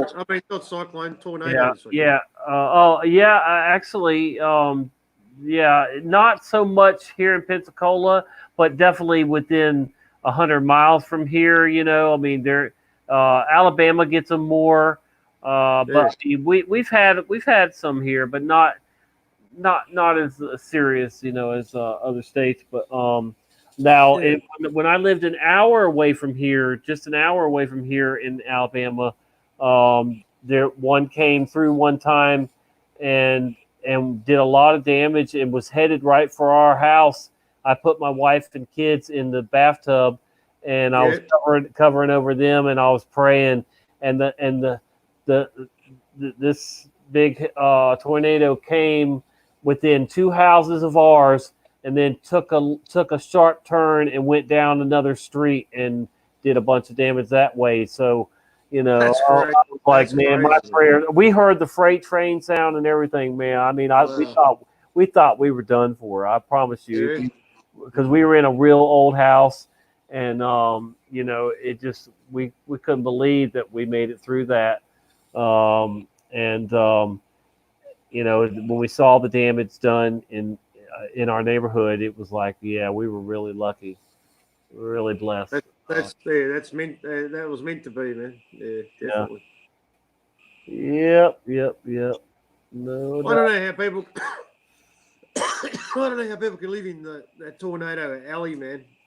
Yeah. The house gets blown down every couple of years. They just rebuild it. They just keep doing it. Yeah. Well, that's to me is like people that have houses on the beach where there's a lot of hurricanes and flooding or whatever. It's like So that's that's those areas, man, where the extreme weather events happen, which they call climate change. Now they're being labelled as unlivable, and insurance companies won't cover you. So if your house gets destroyed in a storm zone or a natural extreme natural weather area, if you had flooding or fire or tornadoes or hurricanes, and it's been declared that that's not a safe place to live. Your premiums either go up so much that you can't afford it for your insurance, or they just declare it as unlivable, and it's claimed as by under Agenda 21 laws, under all that shit, that no one can live there anymore. That's happened in Christchurch in New Zealand. That's already happened, mate, because of the earthquakes. And in fire zones here as well, where they've had floods and fires. People are just being forced off the land and into the major hubs. Not necessarily cities, but bigger country towns. Right. And off the land. Yep. They would love for everybody in the rural areas to move into the cities, Yep. Yeah, none of these weather events are natural anymore, man. None of them. You can't believe any of them. Not if they're extreme. Yeah, we had flooding here. We had flooding here last week, man, and the road that I work on was underwater for 3 days. Wow. Just like one section of the road, it was. People actually had to stop and try and help someone who got stuck because they went through the water and they went off the road, and they only had a small car, a Suzuki Swift, and the wheel got stuck in a hole on the edge of the road. Oh my goodness! I tried to tow them out with my work truck. Right. It didn't work. Yeah, it didn't work, man. But someone else came along. I was trying to tow from under the bonnet. I didn't know where the tow hitch was. It's actually newer cars there in the bumper bar behind a panel. Yeah, Mercedes is definitely like that. Yeah, and you have to get the what do you call it? the eye hook Yeah. out from the boot and then screw it into the bumper bar. Yep. I didn't know about that, man. But anyway, I tried to tow from like the under bonnet, I don't know, like the superstructure that wraps around the front of the car from the corner, under the bonnet. Yeah. And the back of the car just went sideways and didn't move, man, because it was stuck in the hole. And when this other guy towed it out with the tow hook, the car you could hear the chassis dragging on the ground, man. It was like, it was stuck. That's why I couldn't move it with the truck, man. 4.5 ton truck. I couldn't move this Suzuki Swift, man. It's like, what the hell? Vicky, I've been tired this whole time. I've been amazed that I've been able to even carry on a conversation. She says she's tired. Yeah, you're done well. You're done well. You're done with me, kid. Yep. It's all good, man. Man, oh man. So we're coming up on 3 hours anyway. I probably won't want to go too much over that because, like I said, if I don't want to lose, 5, 6 hour, 8 hour streams from some jerk flagging my, flagging. Yeah, I know what you're saying, man. Yeah, did they take one of your videos down before? Did you say? Or? Yeah, the one that me and Karen and Preston did one the other day, and it's gone. I think I don't know if she thinks maybe I pulled it down or something. I hope not. I'll do another stream with her. It was a good show. Russian Vids was saying, man, the live stream that he did with PK the other day. That got taken down, man. Yeah, crazy, man. He said a couple of other videos, and he's not going to do any serious videos on YouTube anymore about agendas that are being pushed at the moment. Right. Because there's just there's no hope of it staying up, So he's going to 153 News. Yeah. Yeah. I can't even go there, man, because that's blocked in Australia, man. Oh, wow. Damn. Well, can you use a VPN? Yeah, if I get one. Yeah. I've got to pay for it, though. I think there's free ones. Yeah, there's free ones, too, that you can use for a little while or whatever, yeah. You're probably better to pay for one, though, from what I've heard, if you're going to do it. Right, gotcha. Yeah. I should look into it. We're blocked from everything, mate. We can't see 4chan, 8chan. Not that I'm interested, but man, there's lots of sites that we can't access because the Australian government's blocked our access. Ever since that Christchurch shit, mate. That's when it happened. Well, and so your big news over there, one of your big ones is global news. I only heard about that the other day, mate. What? Never heard of that site before. Yeah. Oh, really? Huh. Yeah. They're the ones that were going after what's his name too. Mac, right? Oh yeah, that's where I heard about it. Yes, Flat Earth Fokker. Yeah. Yeah. They're the ones that made the hit piece on him. Yeah. Take care, Vicky. I'll probably be going to bed myself pretty soon. But Flat Earth Fokker was live on Facebook earlier. It was a premiere. Oh, was it? Yeah, if it was live, I would have caught it, but it was a premiere. Yeah. All right. Yep. Yeah, he was on Russian Vids there for a while too. Possibly. Gotcha. Yeah, I'll let you go, man. If you're getting tired. Yeah, I mean, I just hate that I can't really, talk about probably couldn't tackle too much hardcore stuff, we've been talking about, not so much stuff that stresses my mind, but, something that's going to get you in trouble. I definitely feel like I should be, sleeping, not conversating. Oh, good, mate.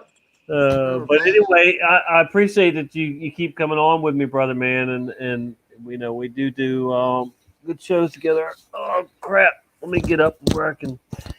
I got my cat in my lap too. Yep.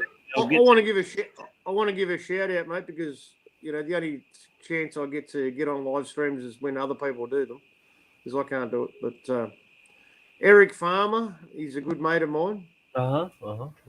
And he does a live stream every Wednesday your time, and he does 2 live streams a week, Wednesday and Saturday, and he's on Mountain Time. I think I can't tell you what time it is. He starts probably like 5 or 6 o'clock Mountain Time. But yeah, I'd like people to subscribe to him, and if you can pass the word around, anyone who's here, anyone who's listening, he's a good bloke, and he deserves people watching his channel, and he's been struggling for a long time. He's a great person, and I highly recommend him. And he needs people, good people in his chat. He needs to get it going. So I hope that we can help him out. Metallica, yeah, I got him. Yeah, Eric Farmer. Yeah, he's. I just subscribed to him. He's got 508 now, and I'll put in the chat here. Y'all check him out and show him some sub love. Truth Virus helped him out. Truth Virus got him over 500 subscribers. He gave him a shout out on his channel, mate. So yeah, Truth Virus too. Yeah, Truth Virus is awesome. Everyone should get on the Truth Virus. If you haven't heard of Truth Virus, you won't be disappointed. Trust me. Eric Farmer. Thanks, mate. Yeah, I'm about to put it. I just put it in there again too with the name there. So yeah, Eric Farmer, Joe Dirt. Yep. Yeah. Cool, man. Cool. Yeah. So everyone can if everyone passes that around, mate. That'd be great. Yeah. Because you try and get over there. Yeah. You have found some good channels and good music and stuff. No doubt. I'm always on Eric Farmer's live streams on Saturday. Oh, okay. So cool. It's always me and him, mate. It has been for about 3 months. Awesome. Maybe longer. I don't know. Maybe 6 months. I don't know. It's been a while. Yeah. As soon as I found out about this StreamYard that I could get on, mate, he was the first channel that I got onto. So, but I've been a mate of his for a long time. He's got 510 now. Thanks, people. Thanks for. Oh, good on you. Thanks, people. Good stuff. Yeah, I appreciate y'all. Thanks, Tommy. Yeah, brother man. All right, so everybody have a great one. Thanks, brother man. Have a blessed Friday. Have a fantastic or a fabulous Friday. These weeks are flying by, man. You're not wrong. I'm serious. Just think about this. It was a week ago that Voynich did his first Dutch show. It was last Thursday. Yeah, well, so it's already been a week, man. It's like the weeks are going fast, aren't they? Good grief, dude! This year too seems it's definitely moving quick too. All right, brother man. Well, like I said, I appreciate you and God bless you and everybody. You too, Tommy. Yep. We'll do it again soon for sure. Take care, brother. Love you all. Thanks, everybody. Love you, Tom. See you, mate. All right. God bless everybody. Take care.